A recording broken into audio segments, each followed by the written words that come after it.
Five Are Together Again by Enid Blyton. Read by Anne Beach. The famous five are Julian, Dick, George, Georgina by rights, Anne and Timmy the dog. Chapter 1. Back for the holidays. "George, can't you sit still for even a minute?" said Julian. "It's bad enough to have the train rocking about all over the place without you falling over my feet all the time, going to look out of first one window and then the other." "Well, we're nearly at Kirrin, almost home," said George. "I can't help feeling excited. I've missed old Timmy so much this term, and I just can't wait to see him. I love to look out of the window and see how much nearer we are to Kirrin. Do you think Timmy will be on the station to meet us, barking madly?" "Don't be an ass," said Dick. "He's a clever dog, but not clever enough to read railway timetables." "He doesn't need to," said George. "He always knows when I'm coming home." "I really believe he does," said Anne seriously. "Your mother always says how excited he is on the day you are arriving home from school. Can't keep still. Keeps going to the front gate and looking down the road." "Dear, dear Timmy," said George, falling over Julian's feet again as she scrambled once more to the window. "We're nearly there. Look, there's the signal box, and the signal is down. Hurrah!" Her three cousins looked at her in amusement. George was always like this on the way home from school. Her thoughts were full of very little else but her beloved Timmy all the way home. Julian thought how much she looked like a restless boy just then, with her short curly hair and her determined expression. George had always longed to be a boy, but as she wasn't, she made up for it by trying to speak and act like one, and would never answer to her full name of Georgina. "We're coming into Kirrin Station," yelled George, almost falling out of the window. "I can see our porter. Hey, Peters, we're back again! We're back again!" The train slid into Kirrin Station, and Peters waved and grinned. He had known George since she was a baby. George opened the door and leapt out of the carriage. "Home again, back at Kirrin. Oh, I do hope Timmy will be at the station," she said. But there was no Timmy there. "He must have forgotten you were coming," said Dick with a grin, and at once got a scowl from George. Peters came up, smiling all over his face, and gave them his usual welcome. Everyone in Kirrin village knew the five, which of course included Timmy the dog. Peters soon had the children's luggage out and wheeled it down the platform on his trolley. "I'll send it along to Kirrin Cottage as soon as the van comes," he said. "Had a good term?" "Smashing," said Dick, "but it seemed very long, as Easter is so late this year. My word, look at the primroses on the railway banks." But George had no eyes for anything just then. She was still looking out for Timmy. Where was he? Why hadn't he come to the station to meet them? He came last time and the time before. She turned a troubled face to Dick. "Do you think he's ill?" she asked. "Or has he forgotten me? Or—" "Oh, don't be an ass, George," said Dick. "He's probably in the house somewhere and can't get out. Look out, the trolley nearly ran you over then." George skipped out of the way, glaring. Where was Timmy? She was sure he was ill, or had had an accident, or was tied up and couldn't get away. Perhaps Joan the cook had forgotten to let him loose. "I'm going to take a taxi home, if I've enough money," she said, taking out her purse. "You others can walk. I must see if anything's happened to Timmy. He's never missed meeting our train before." "But, George, it's such a lovely walk to Kirrin Cottage," said Anne. "You know how you love to see your island, dear old Kirrin Island, as we walk to your mother's house, and the bay, and hear the waves crashing on the rocks." "I'm taking the station taxi," said George, obstinately, counting the money in her purse. "If you'd like to come with me, you can. It's Timmy I want to see, not islands and waves and things. I'm sure he's ill or has had an accident or something." "All right, George. Do as you please," said Julian. "Hope you find dear old Timmy is perfectly well and has only forgotten the time of the train. See you later." The two brothers and their sister Anne set off together, looking forward to the walk to Kirrin Cottage. How lovely to see Kirrin Bay again, and George's island. "Isn't she lucky to have a real island of her very own?" said. "Fancy belonging to her family for years and years, and then one day her mother suddenly gives it to George. I bet she worried and worried dear Aunt Fanny until she gave in to old George. I do so hope Timmy's all right. We shan't enjoy our holidays with George's mother if there's anything wrong with Timmy." "Oh, George will probably go and live in Timmy's kennel with him," said Dick with a chuckle. "Oh, look, the sea and Kirrin Bay, and the little old island as lovely as ever, with its gulls circling round and mewing like cats," said Julian. "And the old ruined castle there, just exactly the same as usual. Not a single stone fallen out of it, as far as I can see." "You can't possibly see at this distance," said Anne, screwing up her eyes. "Oh, isn't the first day of the Halls heavenly? We seem to have all the time in the world in front of us." "Yes, and then, alas, after a few days the holidays rush by," said Julian. "I wonder if George is home by now." "Well, her taxi passed us, going at a tremendous pace," said Dick. "I bet old George was shouting at the driver to go as fast as possible." "Look, there's Kirrin Cottage. I can just see the chimneys in the distance," said Dick. "Smoke's coming from one of them." "Funny. Why only one?" said Julian. "They usually have the kitchen fire going, and a fire in Uncle Quentin's study. He's such a cold mortal when he's working out all his wonderful figures for his inventions." "Perhaps he's away," said Anne hopefully. She was rather afraid of George's hasty-tempered father. "I should think Uncle Quentin could do with a holiday at times. He's always buried in rows and rows of figures." "Well, let's hope we don't disturb him too much," said Julian. "It's hard on Aunt Fanny if he keeps yelling at everyone. We'll try and be out of doors most of the time." They were nearly at Kirrin Cottage now. As they came near to the front gate, they saw George come running down the garden path. To Julian's horror, she was crying bitterly. "I say, it does look as if something's happened to old Timmy," he said, scared. "It's not like George to cry. She never cries. What can have happened?" In great alarm, they began to run, and Anne shouted as she ran, "George, George, what's the matter? Is something wrong with Timmy? What's happened?" "We can't stay at home," wept George. "We've got to go away somewhere. Something awful's happened." "What is it? Tell us, you idiot," said Dick in alarm. "For goodness sake, what's happened? Is Timmy run over or something?" "No, it isn't Timmy," said George, wiping her eyes with her hand, because as usual she had no handkerchief. "It's Joan, our dear darling cook." "What's the matter with her?" asked Julian, thinking of all kinds of dreadful things. "George, will you please tell us?" "Joan's got scarlet fever," said George, sniffing dolefully, "so we can't be at Kirrin Cottage." "Why not?" demanded Dick. "Joan will have to go to a fever hospital, and we can all stay at Kirrin Cottage and help your mother. Poor old Joan. But cheer up, George. Scarlet fever isn't much of a thing to have nowadays. Come on, let's go in and see if we can comfort your mother. Poor old Aunt Fanny, she will be in a stew, with all of us 4 cousins at Kirrin Cottage too." "Never mind, we can—" "Stop jabbering, Dick," said George, exasperated. "We can't stay at Kirrin Cottage. Mother wouldn't even let me go in at the front door. She shooed me away and said I was to wait in the garden. The doctor was coming in a minute or two." Someone called to them from a window of Kirrin Cottage. "Are you all there, children? Julian, come here, will you?" They all went into the garden and saw their Aunt Fanny, George's mother, leaning out of a bedroom window. "Listen, dears," she said. "Joan has scarlet fever and is waiting for an ambulance to take her to the hospital, and—" "Aunt Fanny, don't worry. We'll all turn to and help," called back Julian cheerfully. "Dear Julian, you still don't understand," said his aunt. "You see, neither your uncle nor I have had scarlet fever, so we are in quarantine and mustn't have anyone near us, in case we get it, and give it to them. And that might mean we'd give it to all you 4. "Would Timmy get it?" asked George, still sniffing dolefully. "No, of course not. Don't be silly, George," said her mother.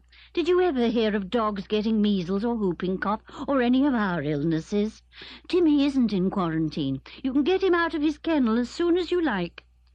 George's face lighted up immediately, and she shot round the back of the house, yelling Timmy's name. At once there came a volley of barks. "Aunt Fanny, what do you want us to do?" asked Julian. "We can't go to my home because my people are still in Germany. Should we go to a hotel?" "No, dear, I'll think of somewhere you can all go," said his aunt. "Good gracious, what a row Timmy's making. Poor Joan, she has a splitting headache." "Here's the ambulance," cried Anne, as the hospital van drew up outside the gate. Mrs. Kirrin disappeared from the window at once to tell Joan. The ambulance man went up to the front door, his mate behind him carrying a stretcher. The 4 children watched in surprise. "He's gone to fetch dear old Joan," said Julian. And sure enough, the stretcher was soon carried out with Joan lying on it, wrapped round in blankets. She waved to the children as the men carried her out. "Soon be back," she said, in a rather croaky voice. "Help Mrs. Kirrin if you can. So sorry about this." "Poor Joan," said Anne, with tears in her eyes. "Get better quickly, Joan. We shall miss you so." The ambulance door closed, and the van went off very smoothly and quietly. "Whatever shall we do?" said Dick, turning to Julian. "Can't go home, can't stay here. Oh, there's Timmy! How are you, Tim, old thing? Thank goodness you can't get scarlet fever. Don't knock me over, old boy. Down! Gosh, what a licky dog you are." Timmy was the only one in high spirits. The others felt really down in the dumps. Oh dear, what was to be done? Where could they go? What a horrid beginning to a holiday. Down, Timmy, down. What a dog. Anyone would think he had never even heard of scarlet fever. Will you get down, Timmy? Chapter 2. Plans for the 5. George was still looking upset. What with her fears that Timmy might be ill or hurt, and now her distress at Joan being carried off in the ambulance, she wasn't much help to anyone. "Do stop sniffing, George," said Anne. "We've just got to be sensible and think of some way out of this." "I'm going to find Mother," said George. "I don't care if she's in quarantine or not." "Oh, no, you're not," said Julian, taking her firmly by the arm. "You jolly well know what quarantine means. When you had whooping cough, you weren't allowed to come near any of us, in case we caught it too. You were infectious, and that meant that you didn't have close contact with anybody for at least a few weeks. I think it's only 2 weeks for scarlet fever, so it won't be too bad." George went on sniffing, trying to pull away from Julian's hand. Julian winked at Dick and said something that made George pull herself together at once. "Well, really, George," he said, "you're acting just like a weepy girl. Poor Georgina, poor little old Georgina." George stopped sniffing immediately and glared at Julian in fury. If there was one thing she really hated, it was to be told she was acting like a silly girl, and how awful to be called by her real name, Georgina. She gave Julian a hefty punch, and he grinned at her, warding her off. "That's better," he said. "Cheer up. Just look at Timmy staring at you in amazement. He's hardly ever heard you crying before." "I'm not crying," said George. I'm upset about Joan, and it's awful to have nowhere to go." "I can hear Aunt Fanny telephoning," said Anne, who had very sharp ears. She fondled Timmy's head, and he licked her hand. He had already given everyone a wonderful welcome, whining with pleasure and licking lavishly. He had been mad with joy to see George again, and was surprised and sad to find her looking so miserable now. Dear Timmy, he certainly belonged to the 5. "Let's sit down and wait for Aunt Fanny," said Julian, settling himself on the grass. "We look a bit silly standing staring at Kirrin Cottage like this. Aunt Fanny will come to the window in a minute. She's sure to have thought of a good idea for us. Timmy, I shan't stay sitting down for long if you keep licking my neck like that. I shall send you for a towel in a minute so that I can wipe it dry." The little joke made everyone feel better. They were all sitting on the grass now, and Timmy went lovingly from one to the other. All his family back again. It was too good to be true. He settled down at last, his head on George's knee, George's hand caressing his ears. "Aunt Fanny's put down the telephone," said Anne. "Now she'll come to the window." "You've got ears like a dog, just as good as Timmy's," said Dick. "I couldn't hear a thing." "Here's Mother," said George, and leapt to her feet as Mrs. Kirrin came to the window and leaned out. "It's all right, dears," she called. "I've been able to arrange something for you. I've been telephoning the scientist that your father has been working with, George. Professor Hayling. He was coming here for a day or two, and when I told him he couldn't, because we're in quarantine, he at once said that you must all go there, and that Tinker, his son, you remember him, don't you, would be delighted to have your company. Tinker? Goodness, yes. I shall never forget him. Or his monkey either, said Julian. He's the boy who owns that old lighthouse at Demon's Rocks, isn't he? We went to stay there with him, and had a marvellous time. Well, you're not staying at the lighthouse, I'm afraid, said his aunt from the window. Apparently a storm blew up one night and damaged it, and it's not safe to live in any more. Groans from all the five, of course, Timmy joining in as usual. Where are we to go, then? To Tinker's home? Asked Dick. Yes, you can get a bus from here at Little Hollow. That will take you almost to Big Hollow, where Professor Hayling lives, said Aunt Fanny. You're to go today. I'm so very sorry about this, dears, but it's just one of those things we have to put up with. I'm sure you'll have a good time with Tinker and that monkey of his. What was it called now? Mischief, said everyone together. And Anne smiled in delight to think of being with the naughty little creature and watching its wicked ways. The bus will pass in 10 minutes, said her aunt. Julian, if you can't manage to get your things on the bus, ask the gardener over the way to help you. And have a good time, dears, and send me a card or two. I'll let you know how we get on, but I really don't think that either your uncle or I will catch scarlet fever, so don't worry. And I'll send you some money to spend. You'd better run for the bus now. Right, Aunt Fanny, and thank you, called Julian. I'll look after everyone and keep them in order, especially old George. Don't worry at all, and I do hope you and Uncle don't go down with the fever. Goodbye. They all went to the front gate where the luggage still stood. Anne, go out into the road and stop the bus when it comes, ordered Julian. Then Dick and I will heave our bags aboard. Gosh, I wonder what it would be like with old Tinker at Big Hollow. I've a feeling it might be rather exciting. I don't think so, said George mournfully. I like Tinker all right. He's funny, and that little monkey is a darling. Such a naughty little thing, too. But, oh, dear, don't you remember what it was like when Tinker's father came to stay with us? It was awful. He never remembered to come to meals, and was always losing his coat or his hanky or his money, and losing his temper, too. I got very tired of him. Well, he'll probably get very tired of us, said Julian. He won't find it very funny to have 4 kids parked on him, especially if he's in the middle of difficult work, to say nothing of a large, licky dog leaping round the house as well. Timmy isn't likely to lick him, said George at once, and put on one of her scowls. I didn't like Tinker's father at all. Well, don't look like a thunderstorm, said Julian. I don't expect he'll like any of us either, but it's decent of him to give us an invitation to stay at Big Hollow, and we're jolly well going to behave ourselves, see?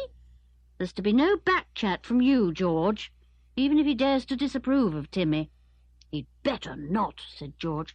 In fact, I've a good mind not to go. I think I'll live in the summer house with Timmy at the bottom of the garden. You will not, said Julian, taking firm hold of her arm. You will play fair, come with us, and behave properly. Listen, there's the bus. Come on, we'll all wave and hope the driver has a few empty seats. Anne had already stopped the bus and run round to the back of it to ask the conductor if he could help with the bags. He knew the children very well and leapt down at once. You're going back to school pretty quick, he said. I thought the schools had only just broken up. They have, said Julian, but we're off to stay at Big Hollow. The bus goes there, doesn't it? Yes, we go right through the village of Big Hollow, said the conductor, carrying 3 bags at once, much to Julian's envy. Whereabouts are you staying there? At Professor Hayling's house, said Julian. I think that's called Big Hollow too, like the village. Oh, we pass it, said the conductor. I'll stop the bus just outside and give you a hand with your things again. My word, you'll have to mind your P's and Q's there. Oh, Professor Hayling's a bit peculiar, you know. He goes off the handle properly if things don't go his way. Once a horse got into his garden, and believe it or not, he chased that horse for 2 miles, shouting at it all the way. And bless me, when he got back home, tired out, there was that horse chewing up his garden again. The horse was cute. He'd taken a short cut back. Yeah, you be careful how you behave at Big Hollow.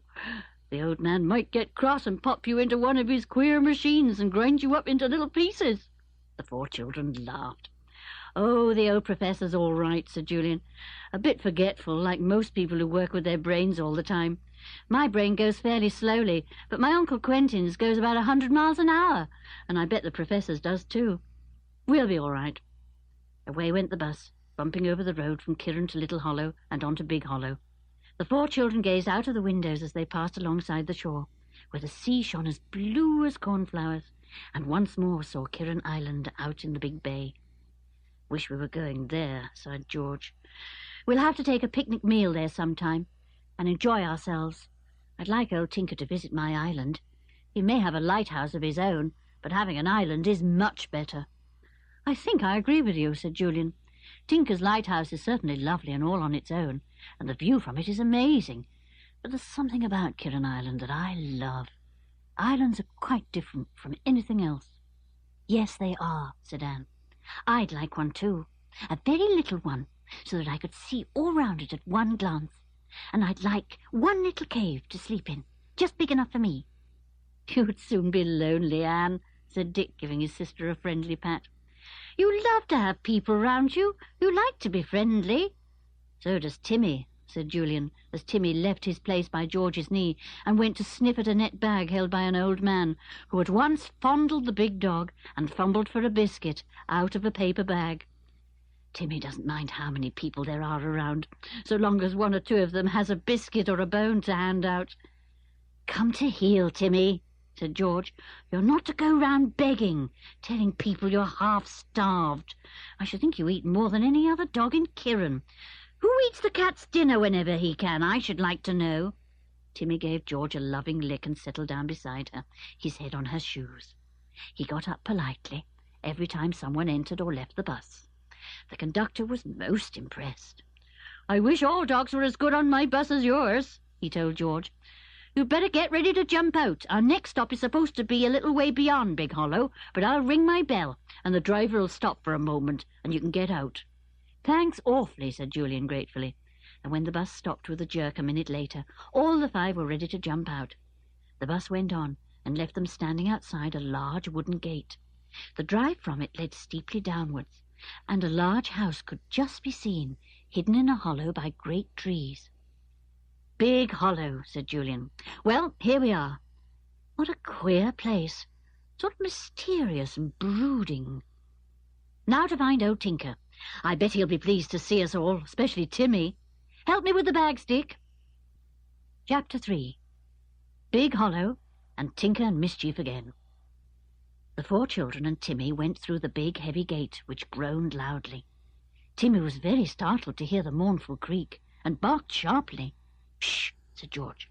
"You'll get into trouble with that professor, Timmy, if you raise your voice like that. I expect we'll have to talk in whispers, so as not to disturb the professor. So just see if you can whisper too."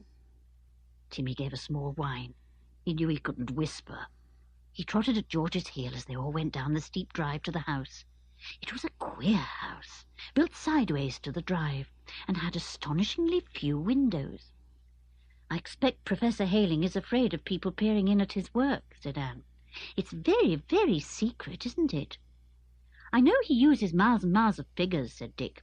"Tinker told me one day that his monkey Mischief once chewed up a page of figures when he was very small, and Professor Hayling chased him for a whole hour, hoping to catch him and find even a few bits of paper still in his mouth, so that he could rescue at least part of his figures. But Mischief fled down a rabbit hole and didn't come up for 2 days, so it wasn't any good." Everyone smiled at the thought of poor Mischief hiding down a rabbit hole. "You couldn't do that, Timmy, old thing," said Julian, "so just be careful of any paper you eat." "He wouldn't be so silly," said George at once. "He knows perfectly well what's eatable and what's not." "Ha, does he?" said Anne. "Well, I'd just like to know what kind of food he thought my blue slipper was that he chewed up last holes."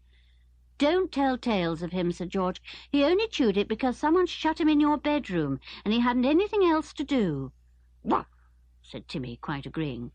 He gave Anne's hand a little lick, as if to say, "Very sorry, Anne, but I was so bored." "Dear Timmy, I wouldn't mind if you chewed up all my slippers," said Anne, "but it'd be nice if you chose the very oldest ones." Timmy suddenly stopped and looked into the bushes. He gave a low growl. George put her hand on his collar at once. She was always afraid of snakes in the springtime. "It might be an adder," she said. "The dog next door trod on one last year, so I heard, and his leg swelled up terribly, and he was in great pain. Come away now, Timmy. It's an adder, with poison in its fangs." But Timmy went on growling. Then he suddenly stood still and sniffed hard. He gave an excited whimper and pulled away from George, jumping into the bushes. And out came, not a snake, but Mischief, Tinker's bright-eyed little monkey. He at once leapt onto the dog's broad back, put his little monkey fingers under Timmy's collar, and chattered in delight. Timmy nearly dislocated his neck trying to twist his head round to lick him. "Mischief!" cried everyone at once in real delight. "You've come to welcome us!" And the little monkey, jabbering away excitedly in monkey language, leapt first onto George's shoulder and then onto Julian's. He pulled Julian's hair, twisted his right ear round, and then leapt from him to Dick and onto Anne's shoulder. He cuddled into her neck, his eyes bright and brown, looking very happy. "Oh, isn't he pleased to see us again?" said Anne, delighted. "Mischief, where's Tinker?" Mischief jumped off Anne's shoulder and scampered down the drive, as if he quite understood all that Anne had said. The children raced after him, and then a stentorian voice suddenly roared at them from one side of the drive. "What are you doing here? Clear out! This is private ground. I'll fetch the police. Clear out!" The five stopped, still in fright, and then Julian saw who it was. Professor Hayling. He stepped forward at once. "Good afternoon, sir," he said. "I hope we didn't disturb you, but you did tell my aunt we could come here." "Your aunt? Who's your aunt? I don't know any aunt," roared the professor. "You're sightseers, that's what you are, come to pry into my work, just because there was a piece about it in some silly paper. You're the third lot today. Clear out, I tell you, and take that dog too. How dare you?" "But, sir, don't you really know us?" said Julian, very startled. "You came to stay at our house, you know, and—" "Stop the nonsense! I haven't been away for years," shouted the professor. Mischief the monkey was so frightened that he leapt away into the bushes, making a funny little crying noise. "I hope he fetches Tinker," said Julian in a low voice to Dick. "The professor has forgotten who we are and why we've come. Let's retreat a bit." But as they went cautiously back up the steep path, followed by the angry professor, a loud voice hailed them, and Tinker came racing up with Mischief on his shoulder, clinging to his hair. So the little monkey had gone to fetch him. Good for him, thought Julian, pleased. "Dad, don't yell at our friends like that," cried Tinker, dancing about in front of his angry father. "You asked them here yourself, you know you did." "I did not," said the professor. "Who are they?" "Well, George, that girl is the daughter of Mr. Kirrin, and the others are his niece and nephews, and that's their dog, Timmy. And you asked them all here because Mr. and Mrs. Kirrin are in quarantine for scarlet fever," shouted Tinker, still dancing about in front of his father. "Stop jigging about like that," said the professor crossly. "I don't remember asking them. I would have told Jenny the maid if I had." "You did tell her," shouted Tinker, still jigging about, with Mischief the monkey jigging too in delight. "She's already made up the beds. I helped her. She's angry because you left your breakfast, and now it's almost dinner time. She's cleared it away." "Bless us all! So that's why I feel so hungry and cross," said Professor Hayling, and he began to laugh. He had a tremendous laugh, and the children couldn't help laughing too. What an odd fellow! So brainy, such a fine scientist, with the most enormous amount of knowledge in his head, and yet no memory for such ordinary things as breakfast and visitors and telephone calls. "It was just a misunderstanding, sir," said Julian politely. "It was very, very kind of you to invite us here, when we can't be at home because of the scarlet fever. We'll try not to be a nuisance, and if there's anything we can do to help you, please ask us. We'll make as little noise as possible, and keep out of your way, of course." "You hear that, Tinker?" said Professor Hayling, suddenly swinging round on the startled Tinker. "Why can't you do the same? Make a very little noise and keep out of my way. You know I'm very busy now, on a most important project." He turned to Julian. "You'll be very welcome if you keep Tinker out of my way, and nobody, absolutely nobody, is to go up into that tower. Understand?" They all looked up to where he was pointing, and saw a tall, slender tower rising up amid the trees. It had curious tentacle-like rods sticking out at the top, and these shook slightly in the breeze. "And don't ask me questions about it," went on the Professor, looking fiercely at George. "Your father's the only other man who knows what it's for, and he knows how to keep his mouth shut." "None of us would dream of trying, sir," said Julian. "It's very, very kind of you to offer to have us here, and do believe me when I say we shan't be any trouble to you at all, but a help if you'll allow us." "Oh, well, you sound a sensible fellow, I must say," said the Professor, who had now calmed down and looked quite peaceable. "Well, I'll say good-bye for now, and go and have my breakfast. I hope it's fried eggs and bacon. I'm very hungry." "Dad, Jenny's cleared your breakfast away. I told you that before," said Tinker in despair.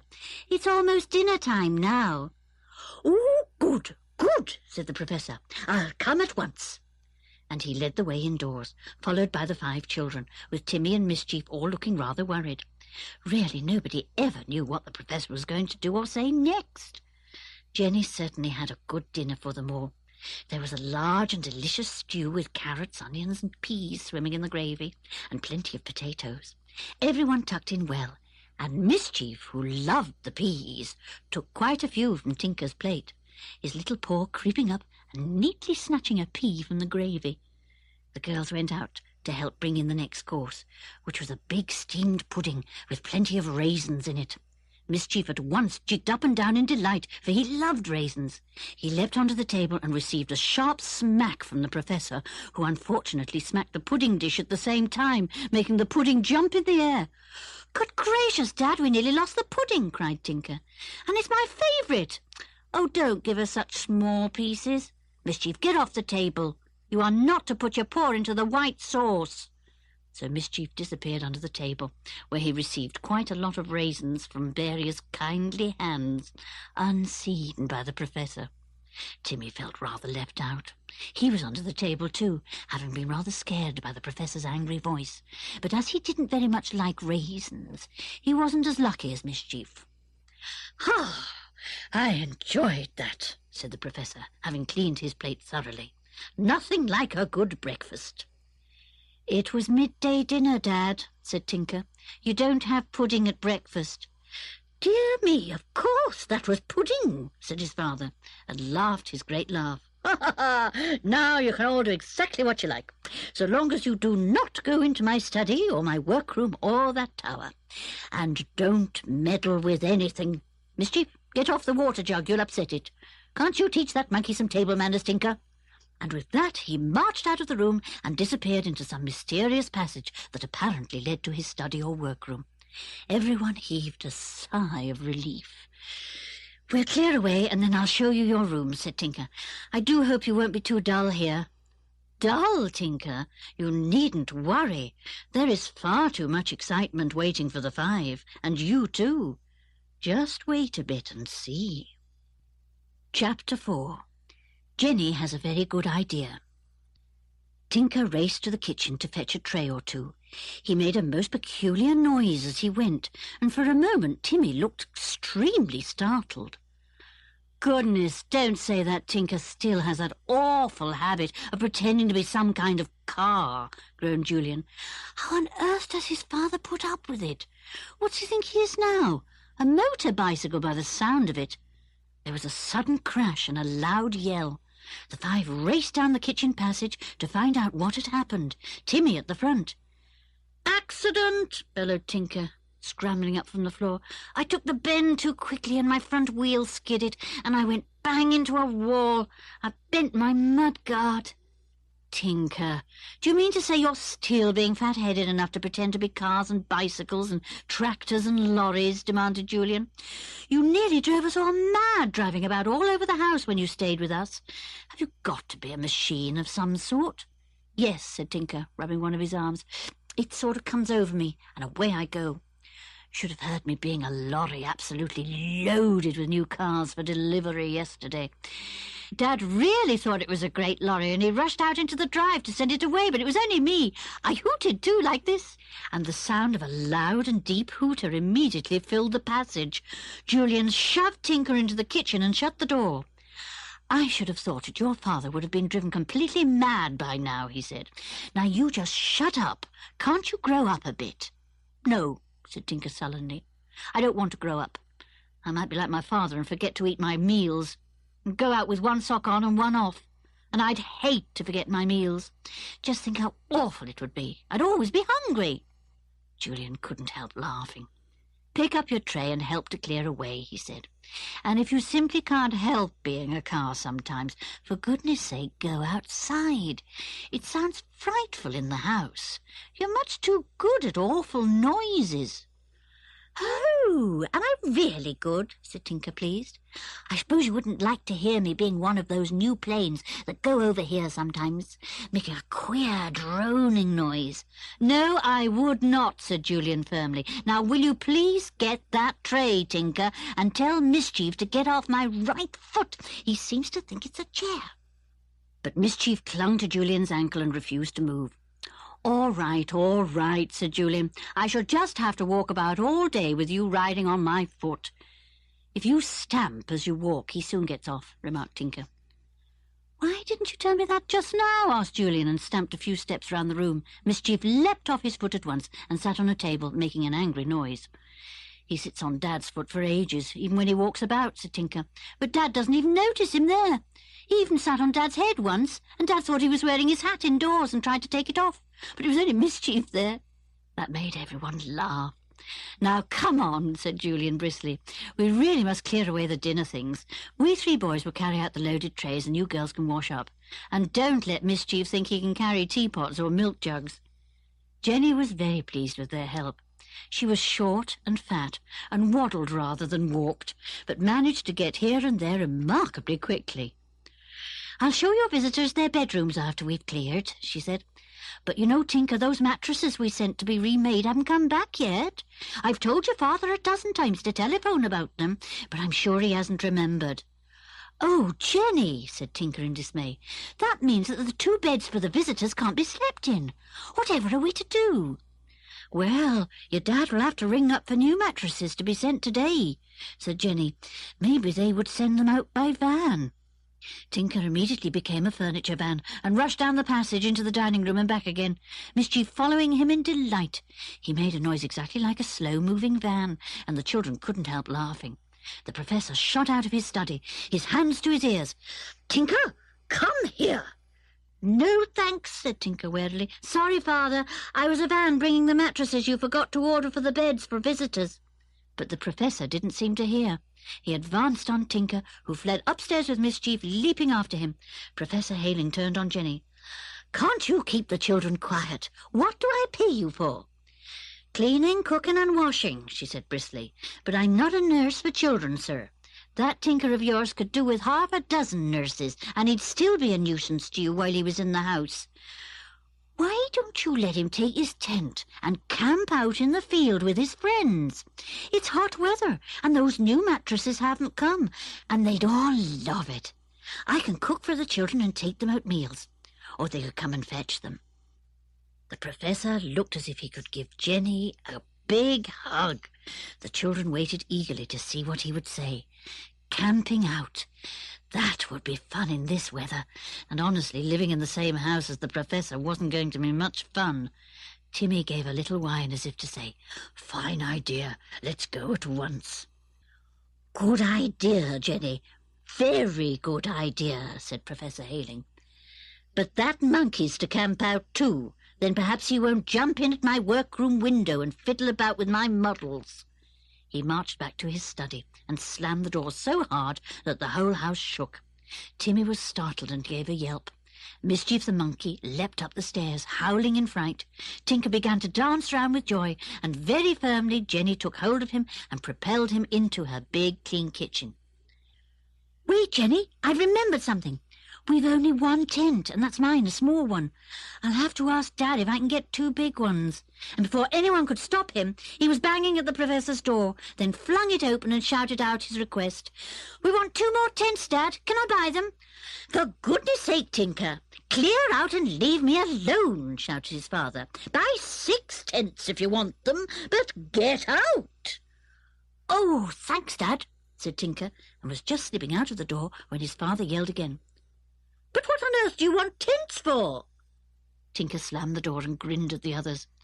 "I'd better buy Dad a new memory. He's only just told us we can camp out, and he knows there's only my very small tent, almost a toy one."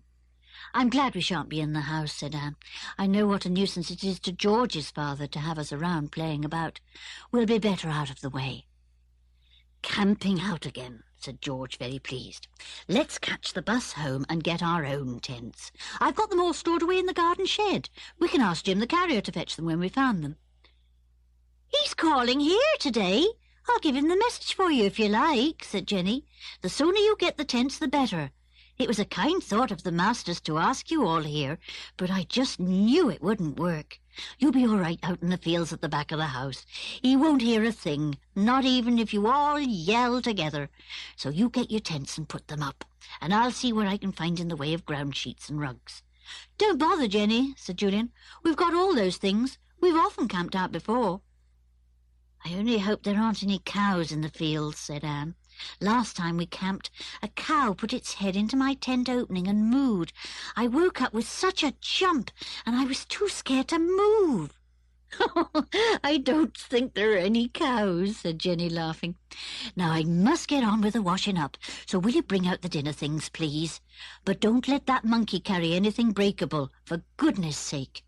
He tried to balance the teapot on his head last week, and that was the end of the teapot." Soon everyone was cleaning away with a will, and the two girls helped Jenny with the washing up. "I shall like camping out," Anne told her. "I'd be scared of staying here in the house. Professor Hayling is a bit like my Uncle Quentin, you know, forgetful and quick-tempered and a bit shouty." "Oh, you don't want to be scared of him," said Jenny, handing Anne a dish to dry. "He's kind, for all his crossness, when he's upset. Why, when my mother was ill, he paid for her to go into a really good nursing home. And believe it or not, he gave me money to buy her fruit and flowers." "Oh, goodness, that reminds me. We must send our cook Joan some flowers," said George. "She has scarlet fever, you know. That's why we're here." "Well, you go and telephone the florist," said Jenny. "I'll finish this job." But George was rather afraid that Professor Hayling might rush out to see who was using the telephone. "I'm sure we can buy flowers in Kirrin village and have them sent," she said. "We've got to go and get our things ready for the carrier, and I can order the flowers then. We might as well come back on our bicycles. They'd be useful here."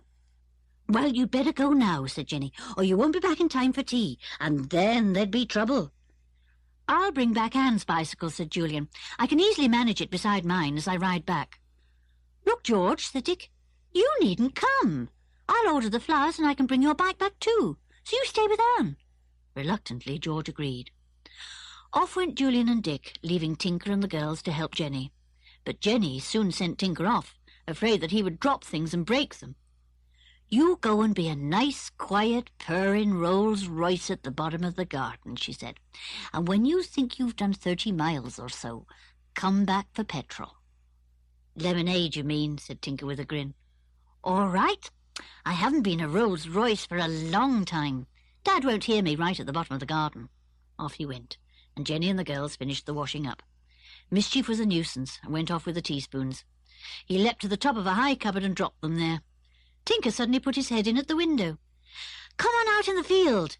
We were all going to put up our tents," he called to Anne and George. "We'll choose a nice sheltered spot. Buck up. You must have finished washing up by now.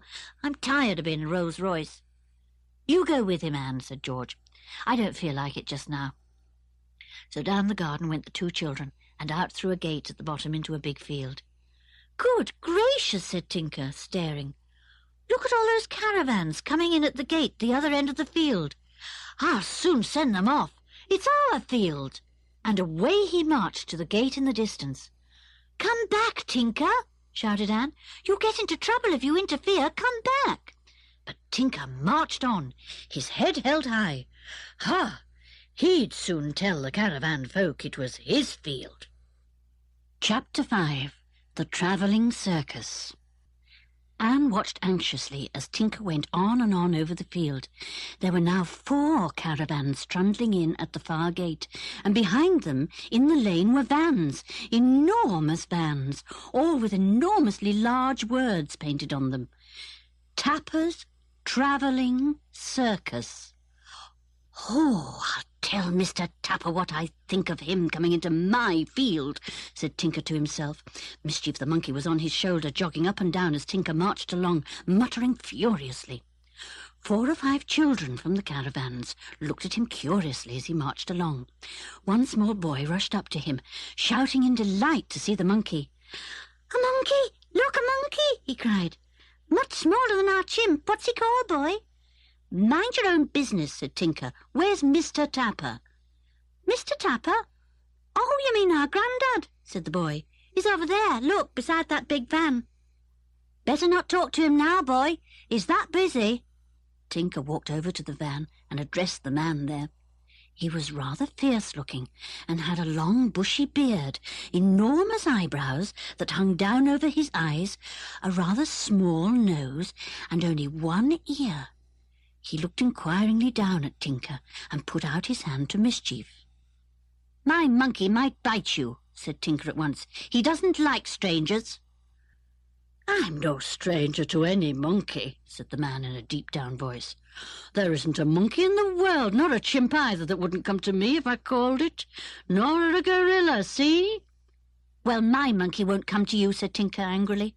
"And what I've come to say is—" Before he could finish his sentence, the man made a curious noise in his throat, rather like Mischief did when he was pleased about anything. Mischief looked at the man in surprised delight, and then leapt straight from Tinker's shoulder to his, nuzzling against his neck, making little crooning noises. Tinker was so amazed that he stared without saying a word. "See," said the man, "he's my little friend already. Don't go up so, little fellow. I've trained the monkey family all my life. You lend me this little chap and I'll teach him to ride a small tricycle in 2 days." "Come here, Mischief," said Tinker, amazed and angry at the monkey's behaviour. But Mischief cuddled down still further into the big man's neck. The man hauled him out and handed him to Tinker. "There you are," he said. "Nice little fellow he is. What is it you wanted to say to me?" "I've come to say that this field belongs to my father, Professor Hayling," said Tinker, "and you've no right to bring your caravans here, so please take them all out. I and my friends are planning to camp out here." "Well, I've no objection to that," said the big man good-temperedly. "You choose your own corner, young sir. If you don't interfere with us, we shan't interfere with you." A boy of about Tinker's age came sidling up and looked at Tinker and Mischief with interest. "Is he selling you that monkey, Grandad?" he asked. "No, I'm not," almost shouted Tinker. "I came to tell you and your caravans to clear out. This field belongs to my family." "Ah, but we've got an old licence to come here every 10 years and show our circus," said the bearded man. "And believe it or not, there's been a Tapper circus in this field every 10 years since the year 1648. So you just run home and make no silly fuss, young man." "You're a fibber," said Tinker, losing his temper. "I'll tell the police. I'll tell my father.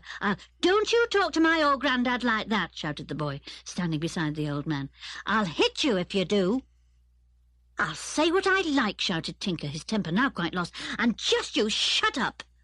The very next moment Tinker found himself flat on his back on the grass. The boy had shot out his fist and hit Tinker hard in the chest.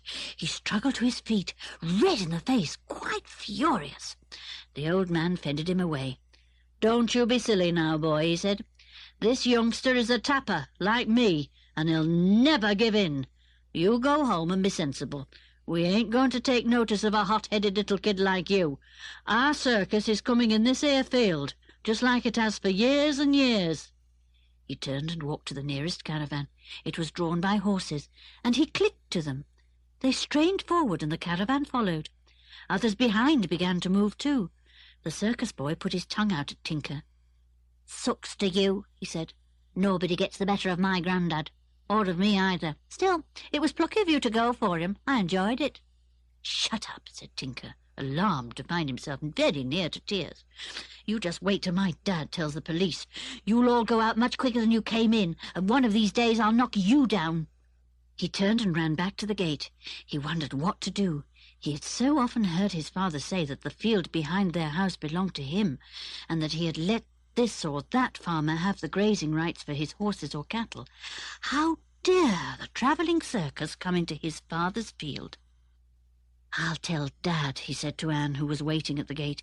"He ought to turn them out. It's our field, and I love it, especially just now when it's so green and beautiful, and the hedges are just going to be covered in white May. I'll tell Dad that boy knocked me down, shot out his fist just like that, and down I went. I'd like to do the same to him." He went into the house, followed by a puzzled Anne. He looked into the sitting room and saw George there. "Tinker, that boy knocked you down," said Anne, in a horrified voice. "Why did he do that?" "Just because I told his grandad to take his caravans away," said Tinker, feeling rather grand. "He didn't hurt me at all, just punched me on the chest. Still, I said what I had gone to say." "But will they take their caravans away out of the field?" asked Anne. "I told them I'd tell the police," said Tinker, "so I bet they'll skedaddle. They haven't any right to be there. It's our field." "Are you going to the police?" asked George, disbelievingly. "I really don't see why you have to make such a fuss about it all, Tinker. They might make it difficult for us to go camping there." "But I tell you it's my field. Dad's always said so," said Tinker. "He said it wasn't any use to him, so I could consider it my own, and I do. And we're going to camp in it, whatever anyone says. It's a travelling circus that's coming there, so the old man said." "Oh, Tinker, how marvellous to have a circus at the bottom of the garden," said George, her eyes shining, and Anne nodded too. Tinker glared at them. "Just like girls to say a thing like that," he said. "Would you want people trespassing all over a field that belonged to you, with horses neighing and tigers and lions roaring and bears grunting and chimpanzees stealing things and nasty little circus boys being rude all the time, ready to knock you down?" "Oh, Tinker, you do make it all sound so exciting," said George. "Will there really be lions and tigers? Suppose one escaped? What a thrill!" "Well, I shouldn't like that," said Anne at once. "I don't particularly want a lion peering in at my window, or a bear clomping round my bedroom." "Neither do I," said Tinker in a most decided voice. "That's why I'm going to tell Dad about it. He's got the old documents that set out our rights to the field. He showed me them one day. I'll ask him about them, and if he'll let me see them, I'll take them straight to the police and let them turn out that rude old man and his horrible circus." "How do you know it's horrible?" asked George. "It might be awfully good. I'm sure they'd let us camp in the corner nearest the garden, and we'd get an awfully good view of what's going on all the time. Look, there's your father strolling down the path smoking his pipe. He never does that if he's busy. It would be a good time to go and ask him about the document. He might even show it to us." "All right," said Tinker rather sulkily, "but you'll see I'm right. Come on." However, Tinker proved to be quite wrong. His father went to fetch the old yellowed piece of parchment at once. "Here it is," he said. "It's pretty valuable, too, because it's so old. It dates back quite a few centuries." He undid the rather dirty piece of ribbon round it and unrolled it. Neither the girls nor Tinker could read the old-fashioned lettering. "What does it all say?" asked Anne with great interest. "It says that the field known as Cromwell's Corner is to be held by the Hayling family for always," said Professor Hayling. "It was given to them by Cromwell because our family allowed them to camp in that field when they sorely needed a rest after battle. It's been ours ever since. So nobody else is allowed to camp in it or use it for grazing or anything unless we say so," said Tinker triumphantly. "Quite right," said his father, "but wait a minute. I seem to remember an odd clause that said something about a travelling show, a show that had rights to camp in the field since about 1066. Not even Cromwell could alter that. It was in the original deeds, long before Cromwell battled in that district. Now, let's see. That piece would come about the end, I expect." The two girls and Tinker waited while the professor pored over the old and beautiful lettering. He jabbed his finger onto 3 lines towards the end. "Yes, There it is. I'll quote it. Listen. "And let it be known that ye travelling show so named Tapper's Travelling Show, which has always had camping rights, shall still have the right to claim these once every 10 years, so long as the show travels the country ways, given under my hand," and so on, and so on. Well, I don't expect that Tapper's Travelling Show is going now, all these years and years after the document was drawn up and signed in the year 1648. See, here's the date, if you can read the old figures. The children stared at the date and then glanced up at Tinker. He looked angry and very red in the face. "You might have told me all that before, Dad," he said. "Why?" asked his father, astonished. "What possible interest can it have for you children?" "Only that there's a circus called Tapper's Travelling Circus in that field this very minute," said Anne. "And the old man with it is called Tapper, and he said it was his right to be there, and he was rude to me, and I want you to turn out this circus this very day," said Tinker. "We want to camp there." "I'm sure Mr. Tapper would have no objection to you camping there," said his father. "Aren't you being rather silly, Tinker? You weren't rude to any of the circus folk, were you?" Tinker went very red, turned his back and stalked out of the room, mischief clinging to his neck. He rubbed his chest where the circus boy had punched him. "Just you wait," he said in a whisper. "I'll punch you one day." "Anne, if you and the others want to camp in that field, I'll go and speak to Mr. Tapper," said the Professor, puzzled by Tinker's behaviour. "Oh, no, it's all right," said Anne hastily. "He has already said that it didn't matter if we camped there." "Oh, there are the boys back again. I'll just go and see if they've brought back all our bicycles safely. Thank you for showing us that marvellous old document, Professor." And away she went, looking rather hot and bothered. Chapter 6. Getting Ready for Camping Out. Dick and Julian were most interested to hear about Tinker and the travelling circus and the old document. "You made a bit of a fool of yourself," said Julian, looking at Tinker. "Still, there's no harm done, apparently. I vote we go and see where we can put up our tents. Personally, I should be thrilled to see a bit of circus life so close to me. I wonder how they'll manage to put on a show. I suppose they've everything with them and can put up a circus ring and a marquee and anything else necessary." "There are a lot of big vans," said Anne. "I went down to have a look about half an hour ago. The field is almost full now, except for one corner near our hedge that I suppose they have left for our tents." "I saw the posters about the circus as we cycled back," said Dick. "Deadshot Dick, a chimpanzee that plays cricket, the boneless man, Madelon and her beautiful horses, Monty and Winks the clowns, the dancing donkey, Mr. Wu, the wonder wizard. Gosh, it sounded quite a circus. I'm glad we can camp in the same field. We shall really see behind the scenes then." "Don't forget there was Charlie the chimp and the Bonzo band," said Julian. "What fun if the chimp got loose and peeped in at the kitchen window." "It wouldn't be at all funny," said Anne. "Jenny would run for miles. So would Tinker's monkey." "What about putting up our own tents after tea?" said Dick. "The carrier said he'd have them here by tea time. It's hotter than ever today. I don't feel I can do much at the moment. I just want to laze." "Whoa," said Timmy, who was lying down with his head on his paws, panting. "You feel the same, old chap, don't you?" said Julian, poking him with his toe. "You're tired out with your long run to Kirrin and back again, aren't you?" "The roads were so dusty," said Dick. "He kept sneezing whenever a car passed us, because the dust got up his nose. Poor old Tim. We really are tired out with that long run." "Woof!" said Tim, suddenly sitting up straight and pawing vigorously at George. Everyone laughed. "He says he's not at all tired. He wants a walk," chuckled Dick. "Well, if he's not tired, I am," said Julian. "It really was a job sorting out all our things at Kirrin and cycling there and back. No, Timmy, I am not going to take you for a walk." Timmy whined, and at once Mischief the monkey leapt down from Tinker's shoulder and went to cuddle against the big dog, making small comforting noises. He even put his thin little arms round Timmy's neck. "You're just being a little bit soppy, Mischief," said Tinker, but Mischief didn't care. His big friend was sad about something, or he wouldn't have whined.